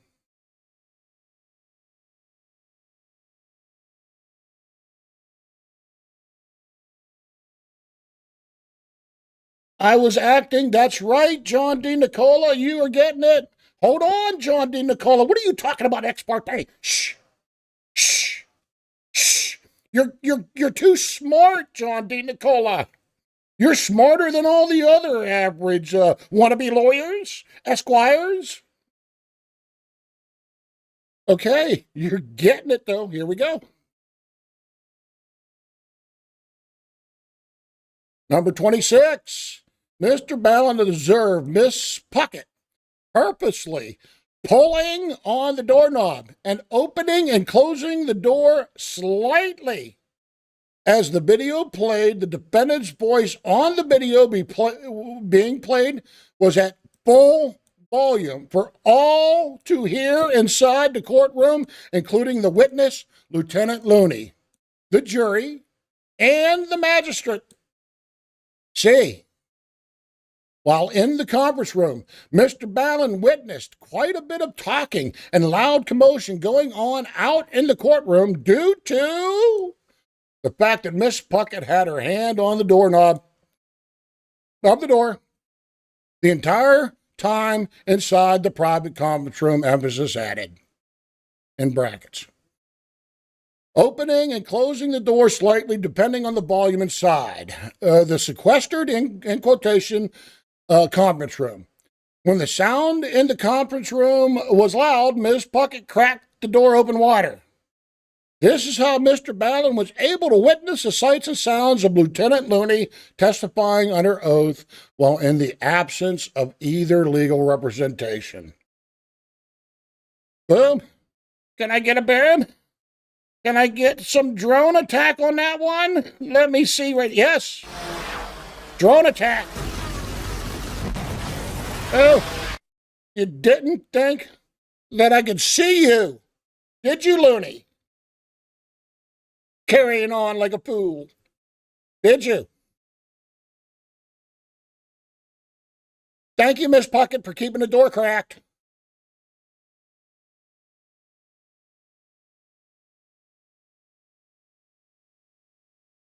Okay. Number 27. The video was almost over when Mr. Ballin noticed on Trooper Jones's laptop at least 30 more video files that were not originally received in the initial reciprocal discovery from the prosecution. Mr. Ballin then proceeded to go into the courtroom to object one more time about the volume of 30 videos on the laptop he never received in reciprocal discovery. 28. Magistrate Mitchell continued the trial until further notice. That's where we're at now. File for a change of venue? Oh, you're starting to think ahead again. John D. Nicola, does anybody else have any ideas what I should do?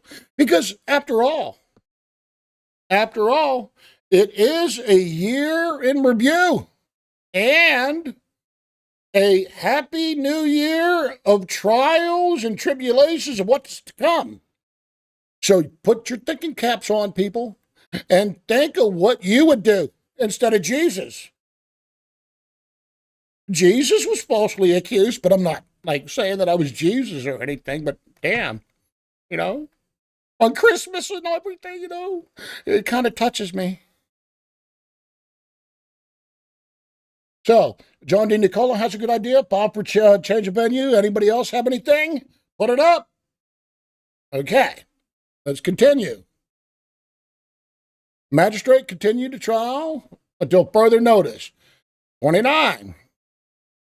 Trooper Jones is an individual acting in many capacities that the defense fails to understand.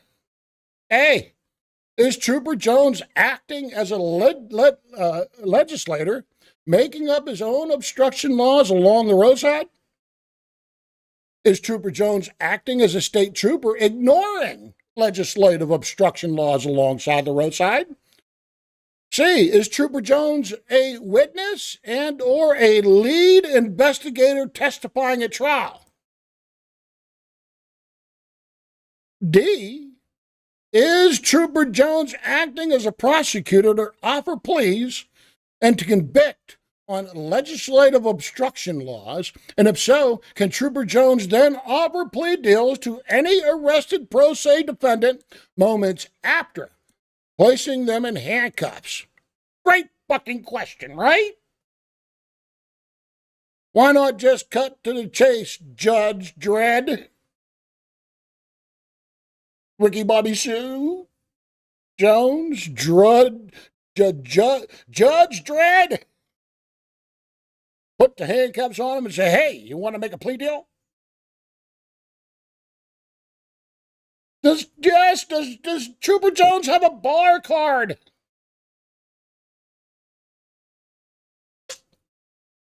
Isn't this fun?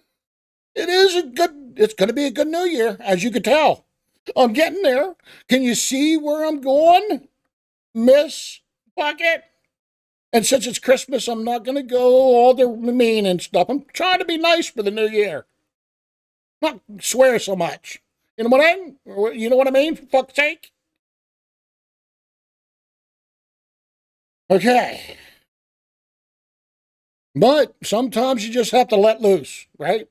But here we go. E, there's another one. Is Trooper Jones acting as magistrate to threaten to hold Mr. Ballin in contempt and then arrest him for willfully disruption of a government process for Mr. Ballin simply asking questions of an opposing counsel while in a, in brackets, private room, emphasis added, in brackets, sequestered from witnesses and judge. Good fucking question. Number 30.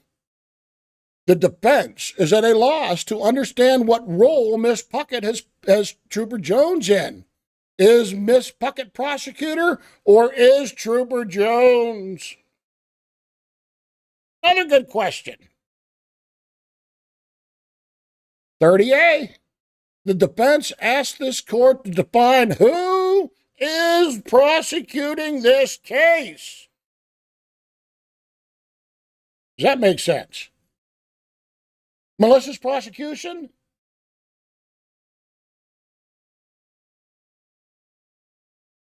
Okay. Number 31. Throughout September till the present, Mr. Ballin has reviewed the discoverable material given to him by Trooper Jones at trial, and several troubling facts have been found so far. Oh no, not troubling facts with their discovery to me at trial. A, this copy of the West Virginia State Crime Lab report, the video, and data in the batch of discoverable material given to the defendant during the trial does not match the last saved modification timestamp of the reciprocal discovery given to the defendant in the previous discovery in March of 2023.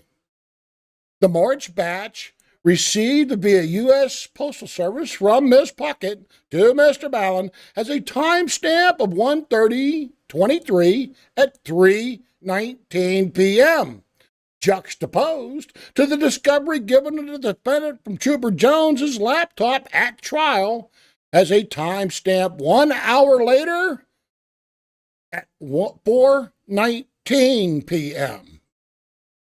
B, the March 2023 West Virginia State Crimes Lab report by Ms. McCabe, the folder, quote, resources was missing. Juxtaposed to the discovery by Trooper Jones to Mr. Ballin at trial, the file, quote, resources is present.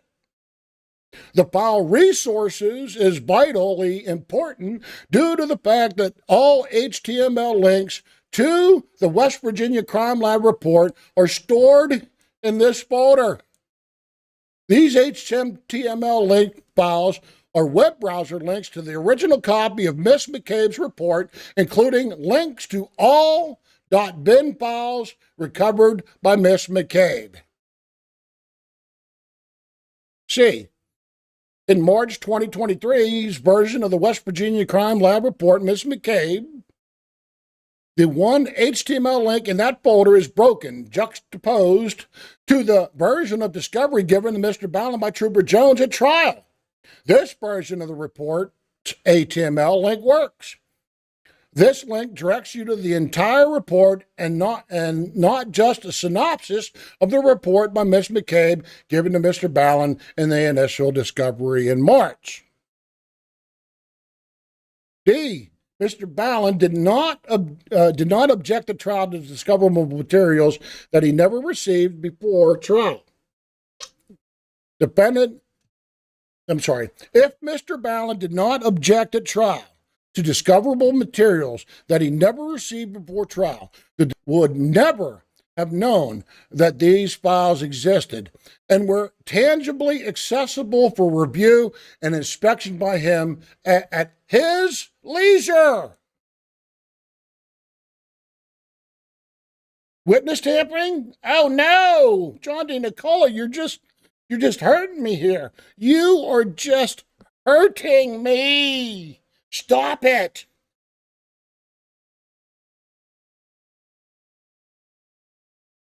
Number 32. At this point, Mr. Ballin's due process rights have been violated. He cannot field a proper defense against manipulated evidence. The mere fact that two identical files have been presented to the defense at discovery phase and at trial months apart have two different timestamps 1 hour apart, indicating two copies of said report.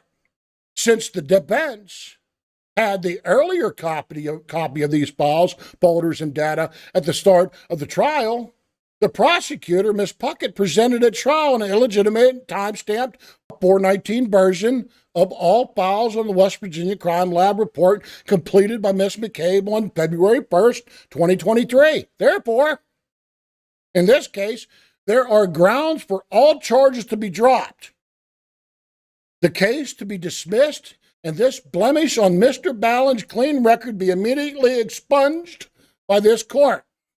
Boom. Can I get a drone? Please give me a drone. Where's my drones at? There they are, right there. That's definitely a A big drone right there. That's a big one. Yeah. Pretty sharp. Pretty sharp. What do you think? Change it. John D. Nicola, stop.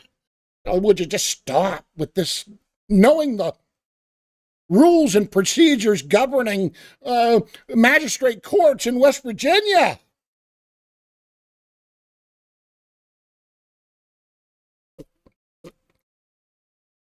Okay, let's go through this real quick here so that I can take a real quick break. I gotta pee.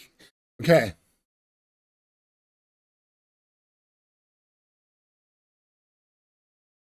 Okay, we'll take a break there because that's immediately expunged my record. Do you see where I'm going here? Okay, so let me get off camera, let me get a drink. Everybody else get a drink. We got just a little bit of time left, and you're going to see what's coming in the future, John D. Nicola. You're on a pretty good malicious prosecution and change of venue, but there are other options. There are other motions I could file. Can anybody guess what the new year is going to bring? Of trials and tribulations of Tuga.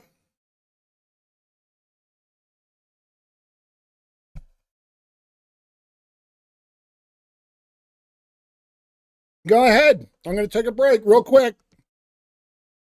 Give me an idea.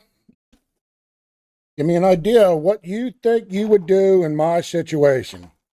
What motion could you file? Would you scour the rules? All right, I'll be right back.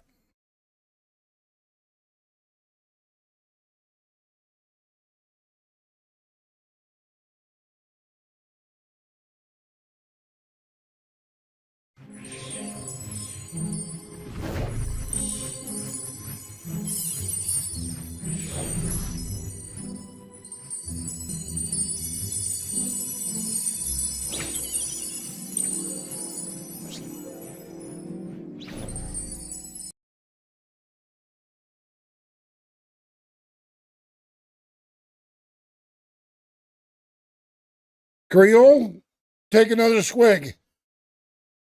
Take another swig, Creole.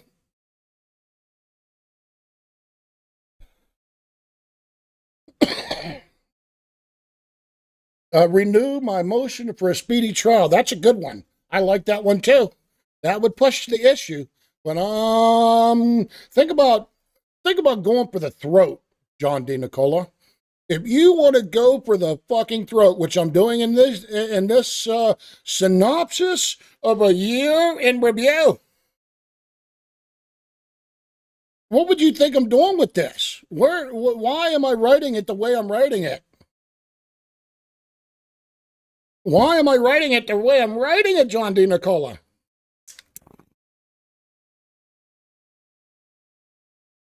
There are other more severe things you could do, John D. Nicola. All right, let's go. Number 33. The Sixth Amendment guarantees the right of a criminal defendant right to a public trial without unnecessary delay and the nature of the charges and evidence against him. 14th Amendment guarantees the right to due process. Number 34. The motion to move to a federal court. John D. Nicola, that's using your noggin. That is definitely using your noggin. Wow. But no, that's not it. Keep on guessing. Trooper Jones placed the cart before the horse as he had no probable cause of an initial crime to arrest the defendant for the secondary charge of obstruction, which makes the trespassing charge fruit from a poisonous tree. Ew, yucky. Motion to suppress. That's another good one, but no. Number 35. The state, Ms. Puckett, and Trooper Jones have shown that they cannot act in good faith in many areas of this case, including but not limited to a frivolous motion for a continuance due to newly acquired drone footage. Newly acquired. That never existed.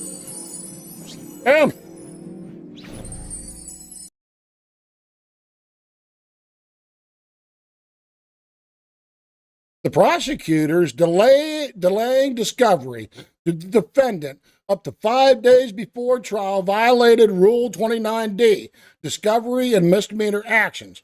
Timing of discovery from the state. If discovery is requested, sorry.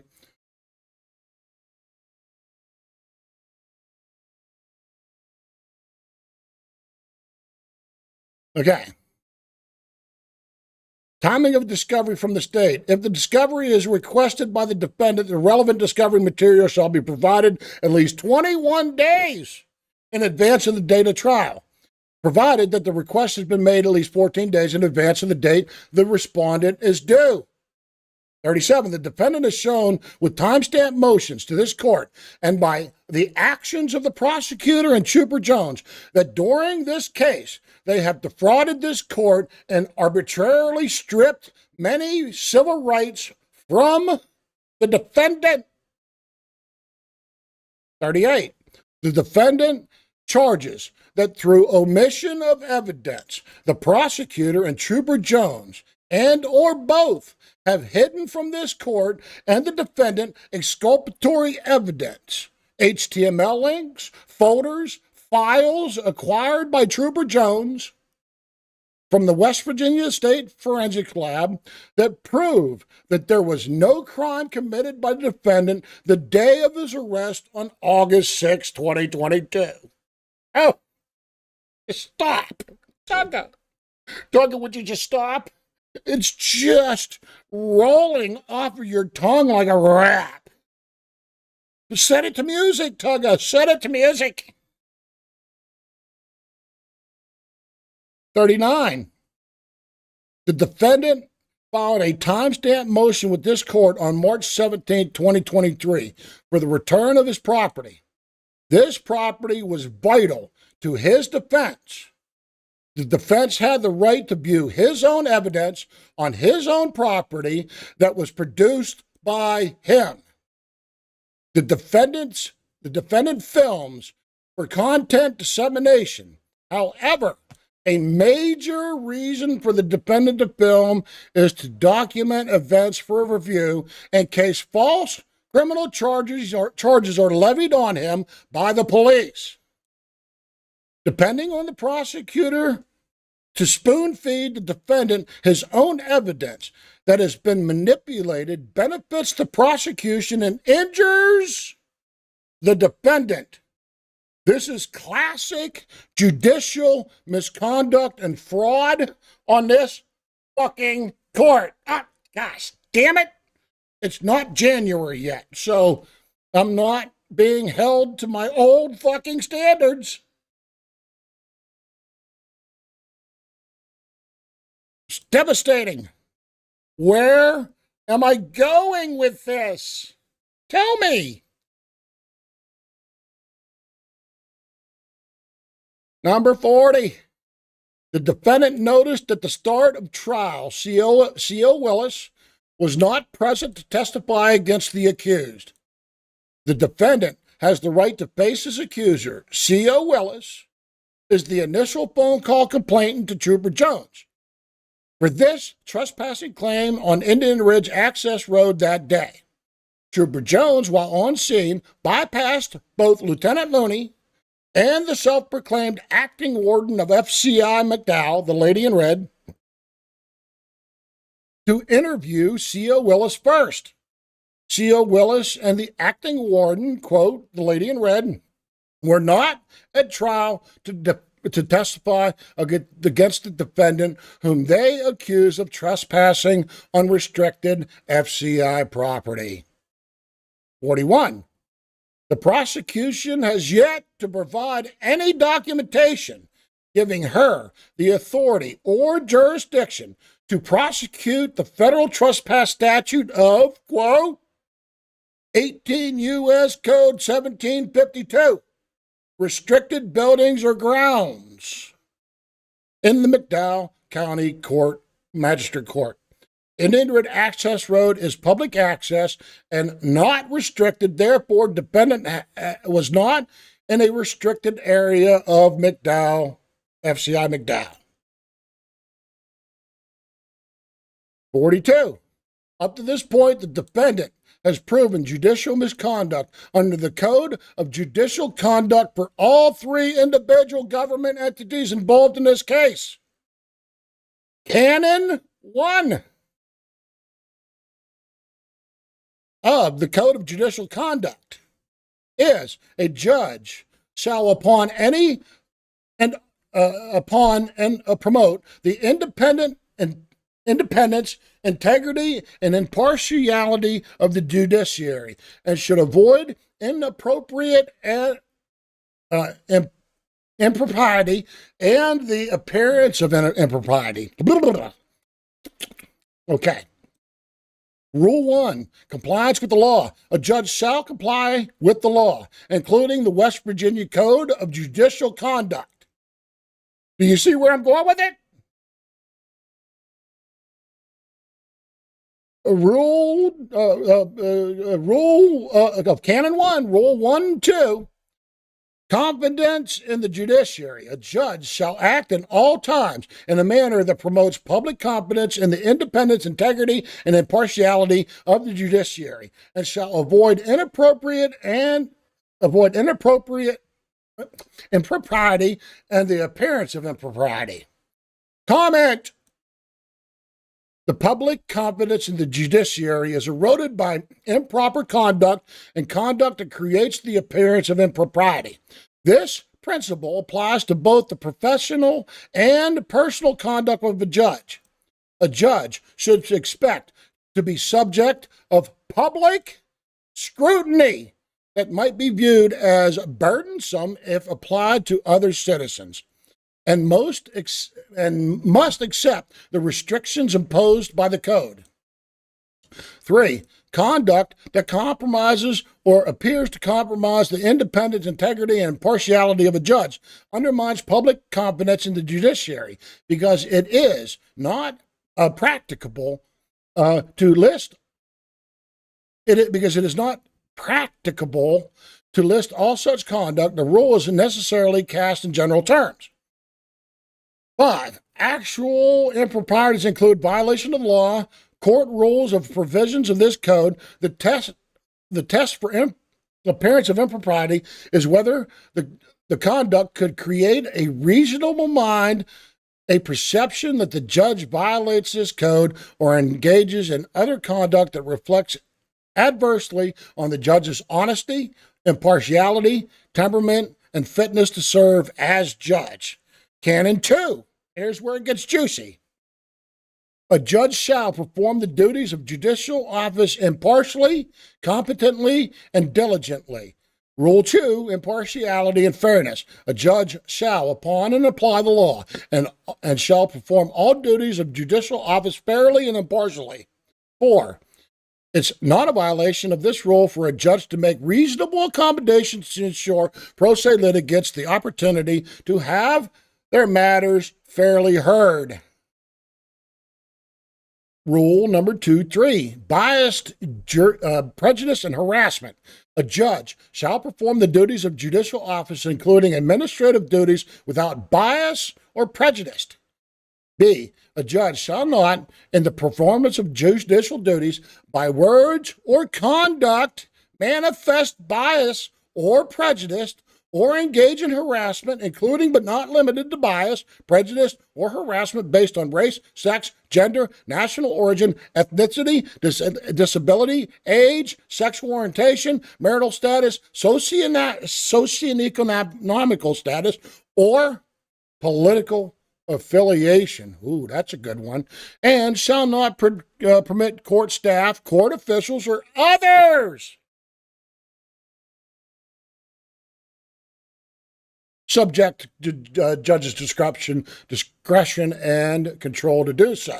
others. C, a judge shall require lawyers in proceedings before the court to refrain from manifesting bias and prejudice. Oh no, the judge can tell a lawyer? Or engage in harassment based upon attributes, including but not limited to race, sex, gender, blah. Look, political parties, witnesses, lawyers, and others. Uh-oh. Comment. A judge who manifests bias or prejudice in a proceeding impairs the fairness of the proceeding and brings the judiciary into disrepute. Do we get where we're going now? Jack, you're pretty smart. Tell me where I'm going. John D. Nicola, you're getting pretty close. Examples of manifestations of bias, prejudice are not limited to epithets, slurs, demeaning nicknames, negative stereotypes, attempted humor based upon stereotypes, threatening, intimidating, or hostile acts, suggestions of connections between race, ethnicity, nationality, and crime, and irrelevant reference to personal characteristics. A judge must avoid conduct that may reasonably be perceived as prejudice or bias. 2.4, external influences on judicial conduct. A judge shall not be swayed by public clamor or fear of criticism. A judge shall not permit family, social, political, financial, or other interests or relationships to influence the judge's judicial conduct or judgment. C, a judge shall not convey or permit others to convey the impression that any person or organization is in a position to influence the judge. Nobody on the stand is going to do that. No. Comments.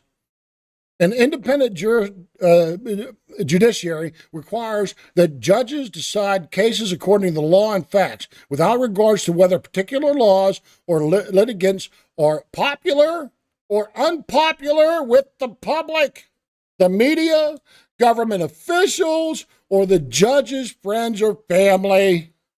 Confidence in the judiciary is eroded if judicial decision-making is perceived to be subject to inappropriate outside influences, like talking to the fucking witness on the stand while I'm in another room. Here we go.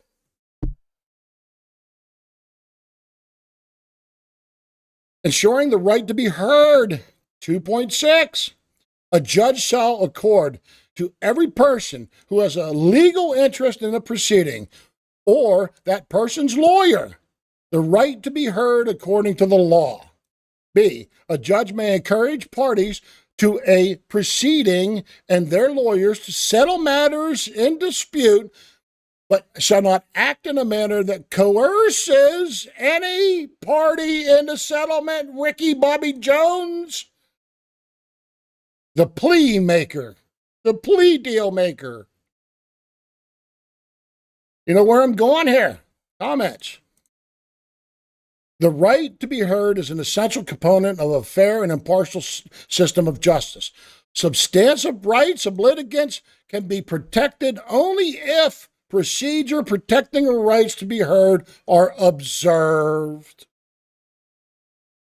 2.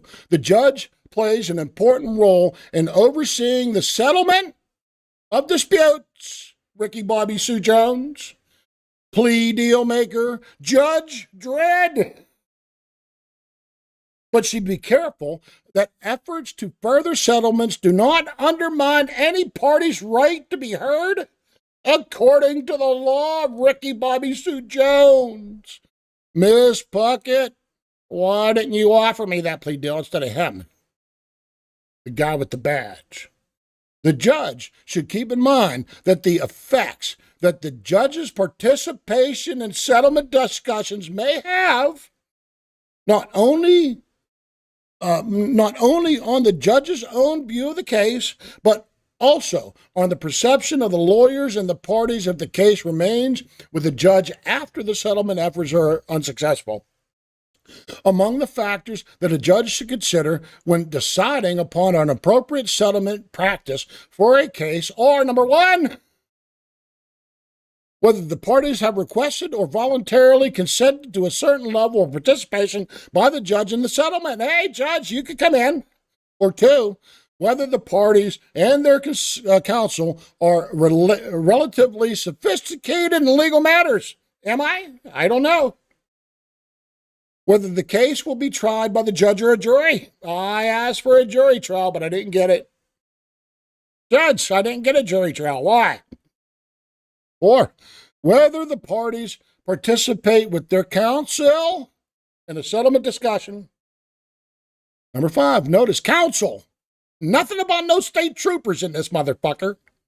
Number five, whether any parties are unrepresented by counsel, me, I'm my own advocate. Number six, whether the matter is civil or criminal. And number seven, whether the case is pending before a specialized tribunal such as mass litigation, blah, blah, blah. Okay, we're almost done. Rule 2.8, decorum, demeanor, and communication with jurors. Hey, a judge, who is the jury in this case, shall require order, decorum in the proceedings before court. B, a judge shall be patient, dignified, and courteous to litigants, jurors, witnesses, lawyers, court staff, court officials, and others with whom the judge deals in an official capacity shall require similar conduct of lawyers, staff, court officials, and other subjects to the judge's discretion, Ricky Bobby Sue Jones. Why are you threatening to arrest me in a courtroom, Ricky Bobby Sue Jones? Isn't that the judge's, the magistrate's job? Ricky Bobby Sue Jones. Comment. The duty to hear all proceedings with patience and courtesy is not inconsistent with the duty imposed in Rule 2.5 to dispose promptly of the business of the court. Judges can be efficient and businesslike while being patient and deliberate. Have we done that, Judge? Maybe too much patience. 2.9, ex parte, John D. Nicola. Who did I think you mentioned it? A judge shall not initiate, permit, or consider ex parte communication or consider other communication made to the judge outside the presence of the party or their lawyers. Judge, concerning a pending or impending matter, except as follows. 1, when circumstances require it, ex parte communication for scheduling, administrative, and emergency purposes, which does not address substantive matters, is permitted. Yes. A judge reasonably believes that no party will gain a procedural, substantive, and tactical advantage as a result of the ex parte yuck 'em up in the courtroom communication. Ex parte communication. The judge makes provisions promptly to notify all parties of the substance of the ex parte communication and gives the party an opportunity to respond. Did I get that, Judge? While you were in there yucking up with the court? I didn't know what was going on there. Do you? I think I might subpoena you. Testify as a fact witness, Judge. Magistrate. Okay.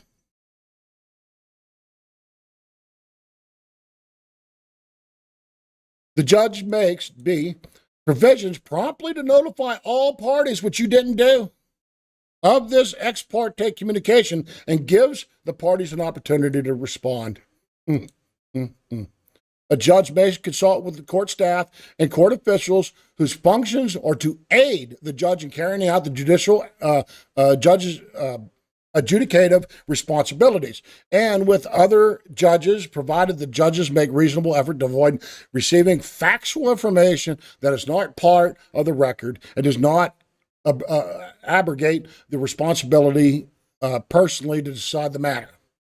4. The judge may, with the consent of the parties, confer separately with the parties and their lawyers in an effort to settle matters pending before the judge.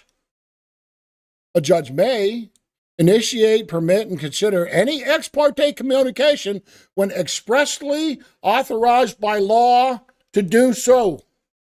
B. If a judge inadvertently receives an unauthorized ex parte communication bearing upon the substance of a matter, the judge shall make provisions promptly to notify the parties of the substance of the communication and provide the parties with an opportunity to respond. Judge, I want to know what you were yucking up about out there with the witness, Lieutenant Looney. Guard, C. A judge shall not investigate facts in a matter independently. Judge, why are you communicating with that Lieutenant Looney on the stand, Judge? And shall consider only the evidence presented and any facts that may properly be judiciously noticed. A judge shall make reasonable effort, including providing appropriate supervision, to ensure that this rule is not violated by the staff, court officials, Miss Puckett opening up that door.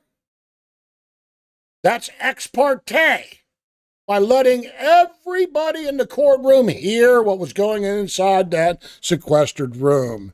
You understand? You opened up the door, Miss Puckett.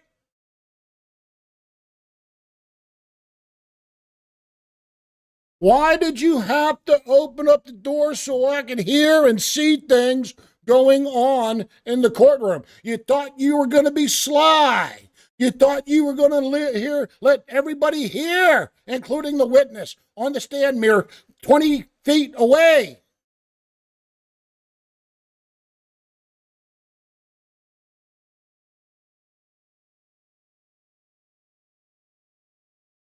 And other subject to the judge's discretion and control. The judge told us to go into that room, Miss Puckett. So why did you ignore the judge's order, Miss Puckett, to sequester the fucking room? Go in private. So there was no ex parte communication. Only to find out there was ex parte communication, but it was on the other side of the door that you had cracked open. Stupid! You people are stupid!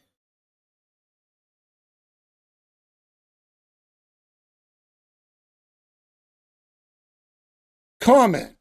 To the extent reasonably possible, all parties and their lawyers, not Ricky Bobby Trooper Super Judge Dredge Jones, shall be included in communication with the judge. Why are you talking to the judge, Judge Dredd? Trooper Ricky Bobby Sue Jones? Is that not an ex parte communication? He's an expert witness. He's the investigator, the professional witness. What is he doing answering your questions, Judge? When it should be Miss Puckett answering your questions, Your Honor. That would be proper, according to these rules. And Looney. Of course, Looney's ex parte. That's the basic meaning of ex parte. Me to you. Or the judge to him. But ex parte is broader, letting information into the courtroom that's supposed to be sequestered. That's the judge's obligation to not allow that to happen. And if he does, he should tell you immediately that it was heard. So that we can be heard. I can be heard. You've defrauded me, Judge. You've taken my rights to be heard about what happened in the courtroom. Ex parte communication style.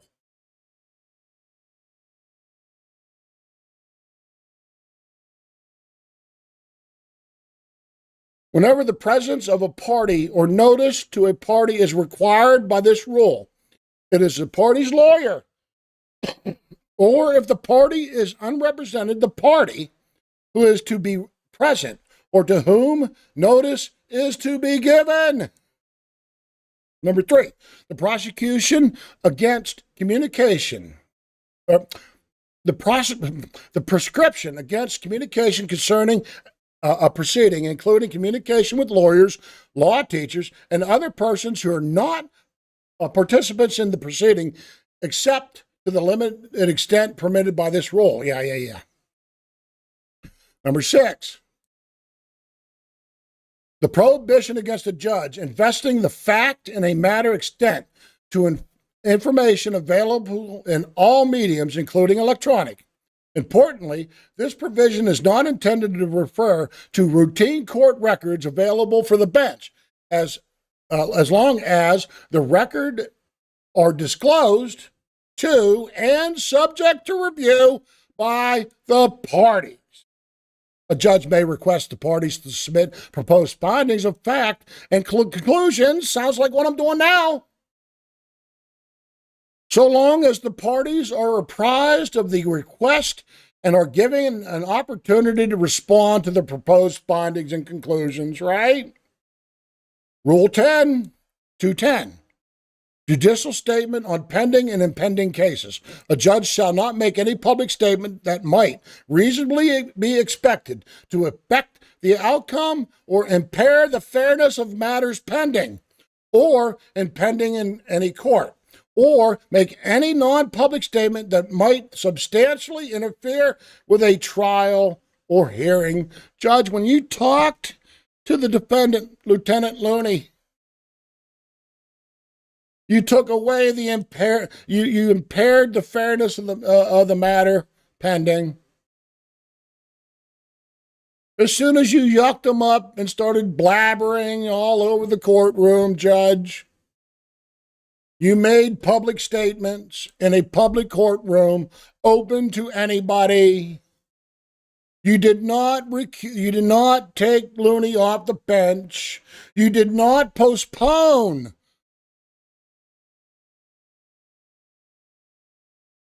and tell Looney to get off of the bench, to go outside. Same with you. Why didn't you go outside and smoke a cigarette like you did in the first plea bargain deal at the beginning? You left the room and you went outside and you smoked a cigarette, and I said, "No, I'm not gonna plead out." So you come back in the room and we set a date for trial. That's when I gave discovery. You should have done the same thing here, Judge, Magistrate. But you kept everybody in place except for the parties. The parties were elsewhere in a room, sequestered. B, a judge shall not, in connection with cases, controversies, or issues that are likely to come before the court, make pledges, promises, or commitments that are inconsistent with the impartial performance of the adjudicative duties of the judicial office.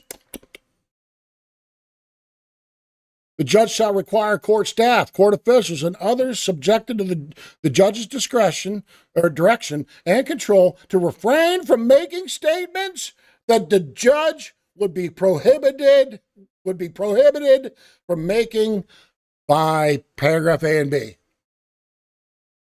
So when Lieutenant Looney was talking, Judge, who was he talking to? Magistrate. And is that all right? D, notwithstanding the restriction in paragraph A, a judge may make public statements in the course of official duties, may explain the court procedure, and may comment on any proceeding in which the judge is a litigant in a personal capacity. Oh, no. Personal capacity? Like, can I subpoena you, magistrate? E, subject to the requirements of paragraph A, a judge may respond directly or through a third party to allegations if the media or elsewhere concerning the judge's conduct in a matter. Or elsewhere concerning a judge's conduct? Oh, where could this be going? Huh? It's there right now.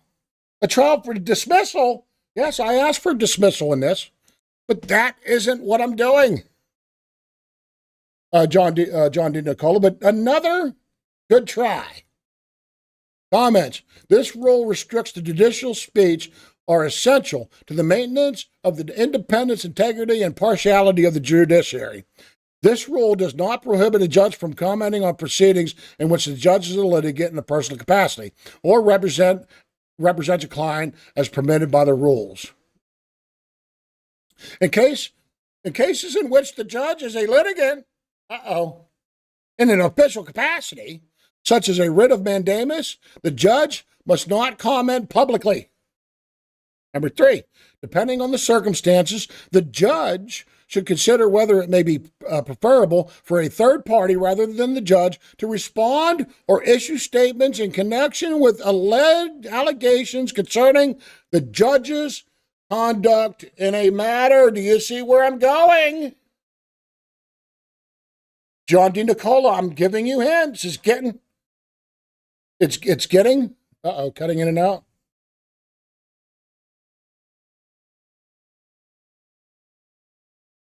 Sorry. Am I good now? Okay. Depending on the circumstances, the judge, blah, blah, blah. Okay. Disqualification. Am I up and running?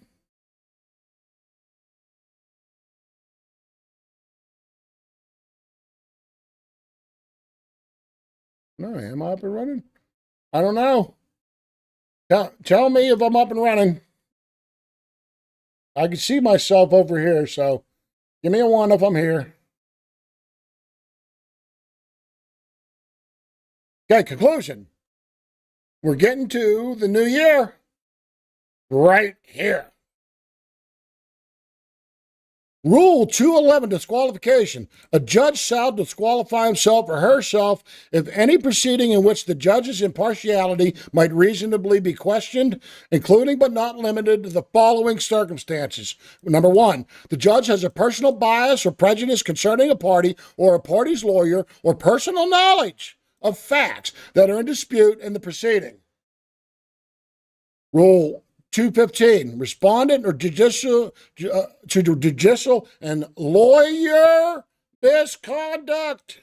A judge having knowledge that a lawyer has committed a violation of the rules of professional conduct that raises a substantial question regarding the lawyer's honesty, trustworthiness, and fitness as a lawyer is another in other respects shall inform the appropriate authority. Judge, you gotta, at this point, the judge having knowledge indicating a substantial likelihood that a lawyer has committed a violation of the rules of professional conduct shall take appropriate action. Comment. Number 1, taking action to address known misconduct is a judge's obligation. Paragraph A and B impose an obligation on the judge to report to the appropriate disciplinary authorities the known misconduct of other judges or lawyers that raise a substantial question regarding the honesty, trustworthiness, or fitness of the judge or lawyer. ignoring or denying known misconduct among one's judicial colleagues or members of the legal profession undermine a judge's responsibility to participate in efforts to ensure public respect for the judicial system. This rule limits the reporting obligation to those offenses that an independent judiciary must vigorously endeavor to prevent. Number 2 in the comment. A judge who has knowledge indicating a substantial likelihood of misconduct by another judge or lawyer is required to take the appropriate actions under paragraphs C and D.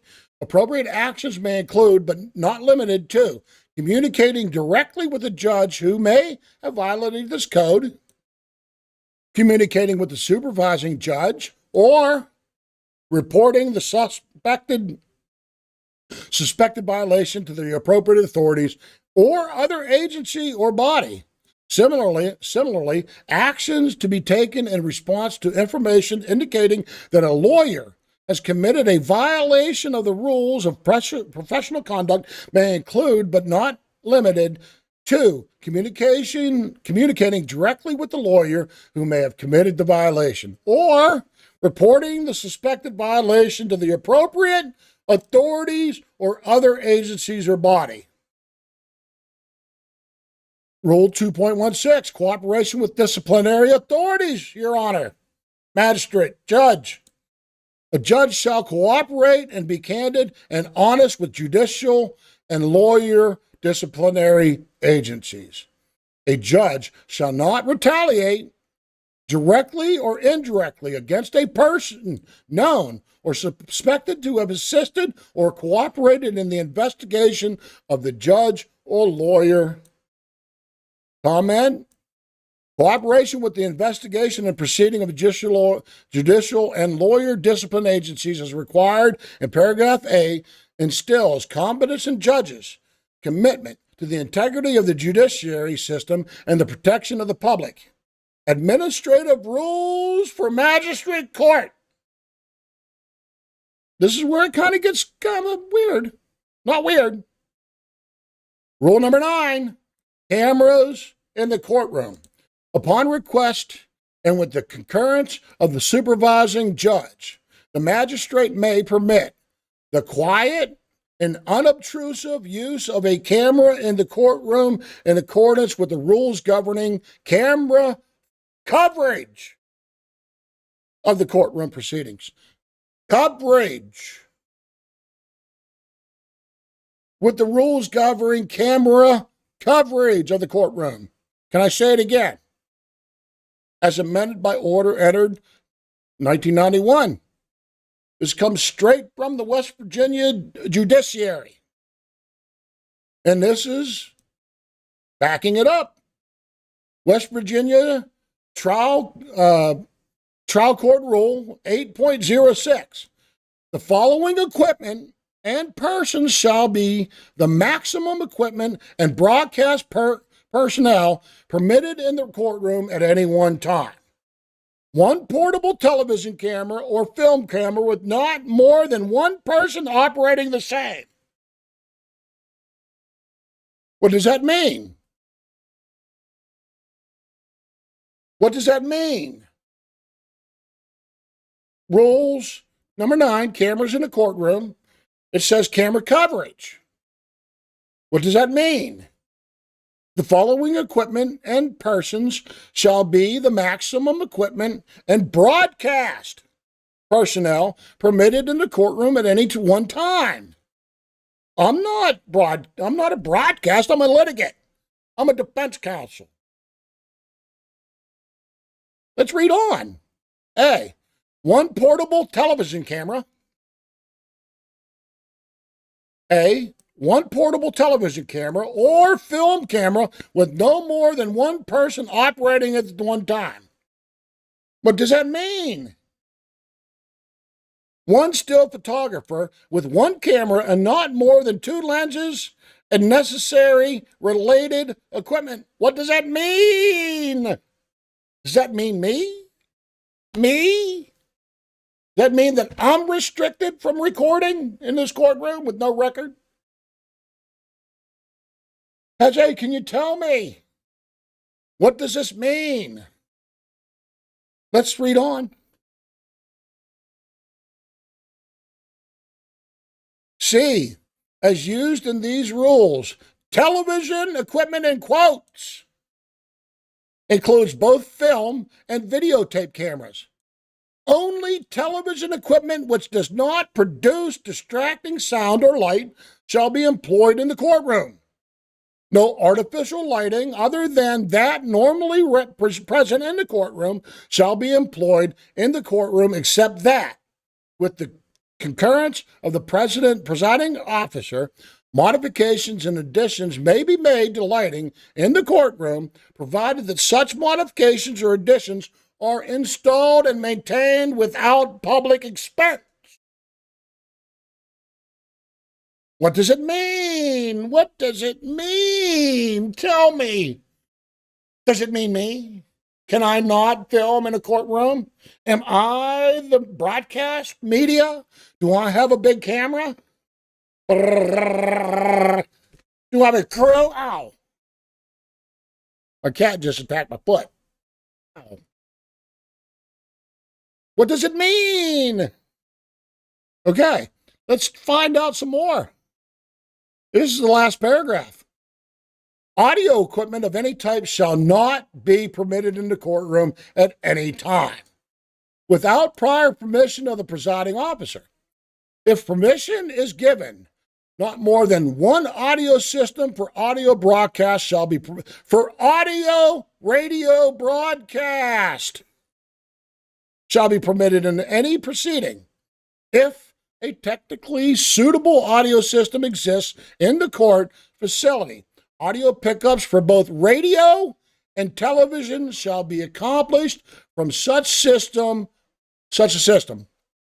If a technically suitable audio system does not exist in the court facility, microphones and related wiring shall be obtrusively and obtrusive and unobtrusive and shall be located in places designed in advance of the proceeding by the presiding officer.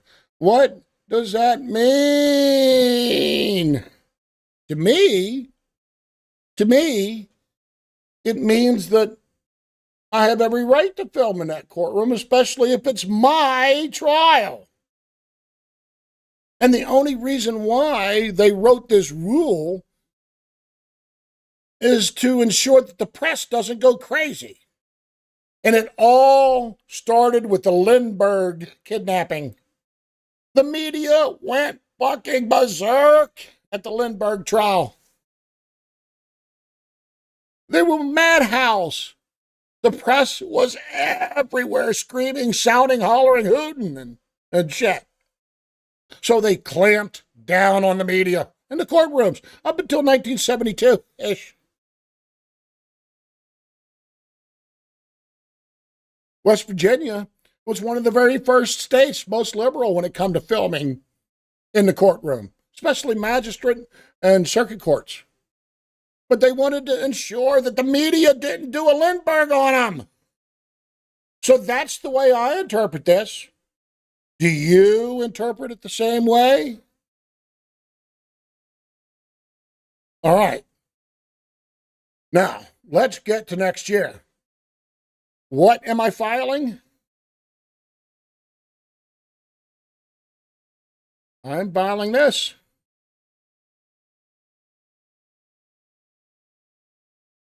Filing a motion to disqualify Magistrate Richard Van Dyke. Judicial misconduct.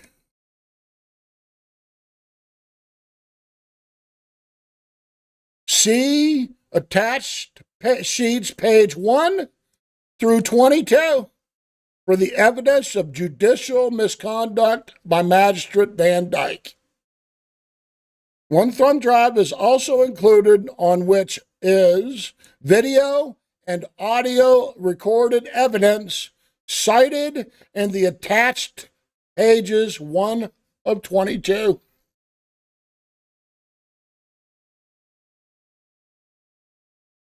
So, I want the magistrate to be disqualified. Get out of here, Judge. Magistrate. We just got done reading page 1 through 22. That was my motion.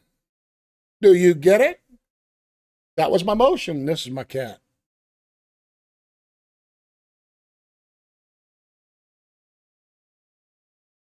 Do you get it? What we read was my motion to disqualify the judge.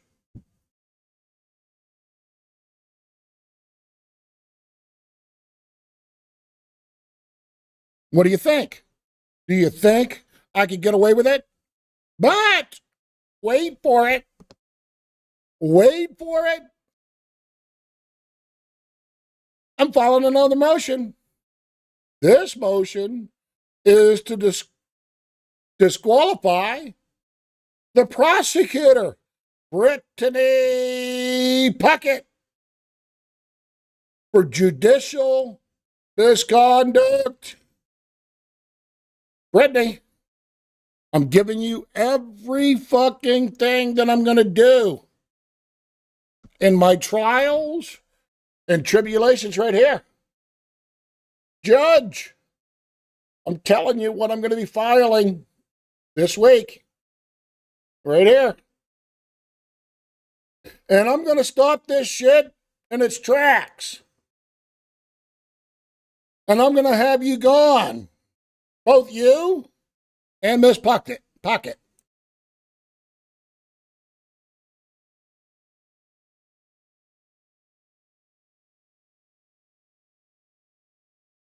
Richard Van Dyke.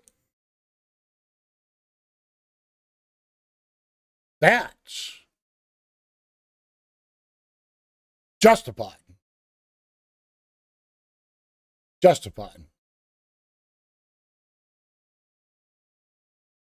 So what do you think? Give me a thumbs up. Do you think I should do it?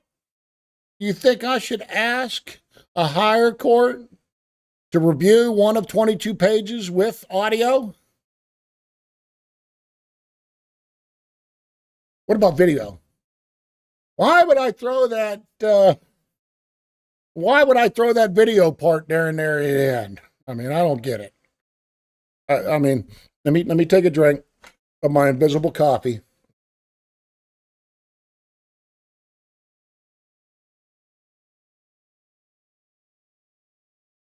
So, it's called cutting the head off.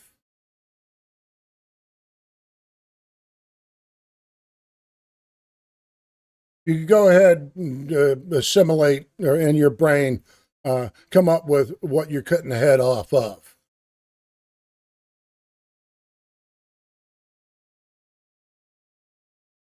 Analogy. No. The analogy of cutting the head off of a snake to stop something dead in its tracks that's venomous, poisonous, slithery, slimy, serpentine. So I've decided, after a lot of thought and a lot of work,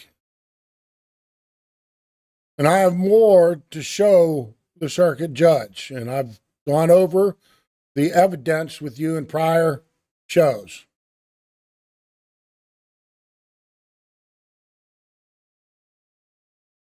The evidence between the two discoveries, 6 months apart.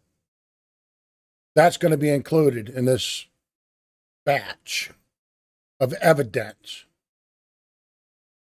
But man, I have a bombshell. Just a fucking bombshell. And I'll prove every fucking thing that I'm saying is correct. Every fucking.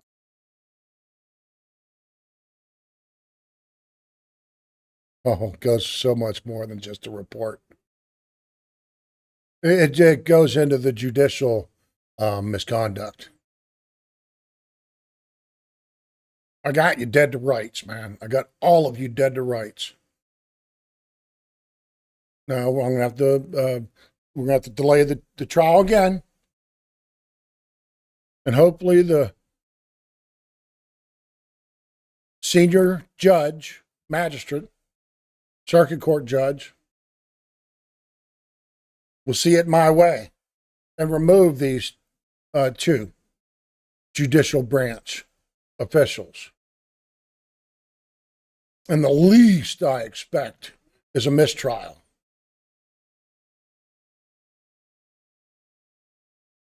The most I expect is it all to be gone, man. This is ridiculous. Over what? A trespassing? A false claim of obstructing police investigation? All of this is because of what? And you'll be asking yourself that question here pretty soon, Miss Puckett and Trooper Jones. Magistrate, why did we spend this much time and effort on these charges that ain't going to amount to more than, what? It's my first offense. You can't put me in jail. You might be able to put me in jail in spite, but go ahead. That's called retaliation for me to file this at a superior court. So go ahead. Try to retaliate against me. Puckett. Magistrate. Jones.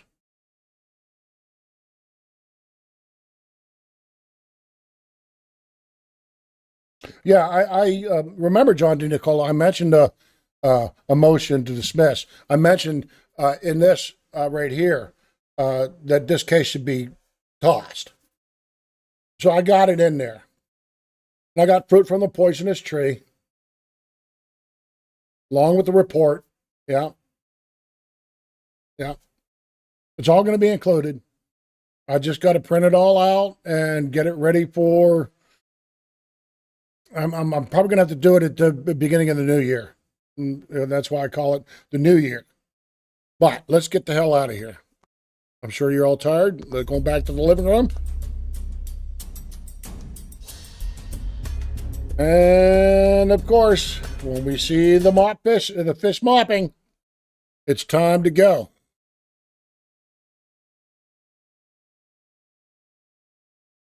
The property was federal, but it's strange. A portion of it was federal, but where I was arrested was county. So whenever I had the argument with with Looney and had the conversation with Willis, the last video that I produced, that was federal property. Further up the road where I was arrested was county property. Yeah, and I got that in there. Also, John D. Nicola, federal motion. Yeah, well, yeah, file a federal motion to dismiss lack of jurisdiction. Yeah, I agree. But let me run this course of disqualification. And let's hear what the superior judge says about my arguments about the prosecuting attorney not providing any documentation pertaining to jurisdiction or her being able to prosecute a federal statute. Subject matter jurisdiction, correct. And that's exactly what I did. All right. Do you think that, give me a thumbs up if you think I'm on the right tracks.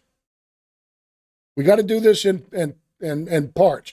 I'm getting real close to a writ of habeas corpus, actually, for a complete violation of so many of my rights. Yeah, John D. Nicola said I'm on the right track. The mopping fish says I'm on the right track.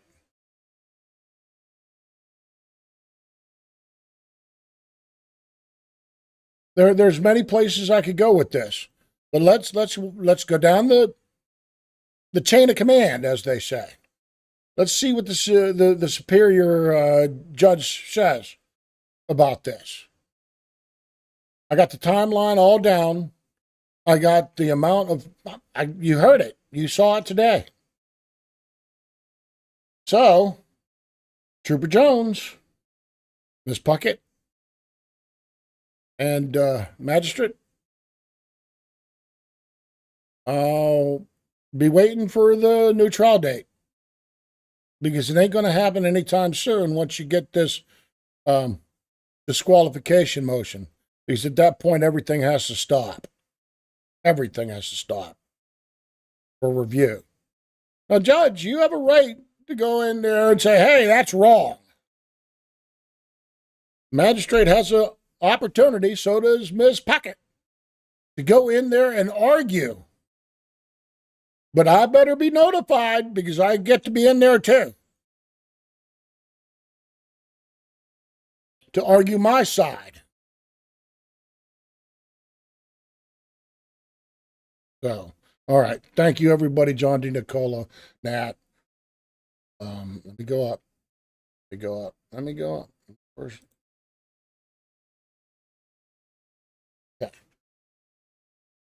Line 1, Nat, John D. Nicola, Paget.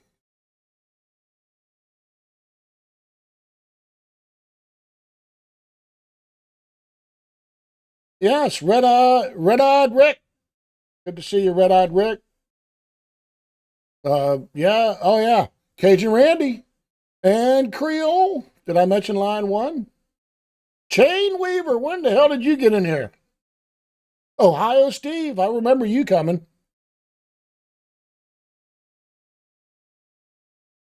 The Benghazi Rabbit, I knew you hopped in there.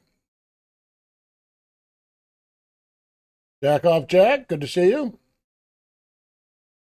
And Sergeant Chucko. Semper Fi, brother. See you later. I'm out. Goodbye. Sorry about the glitches. I mean, that sucks. But hey, see you later. Bye.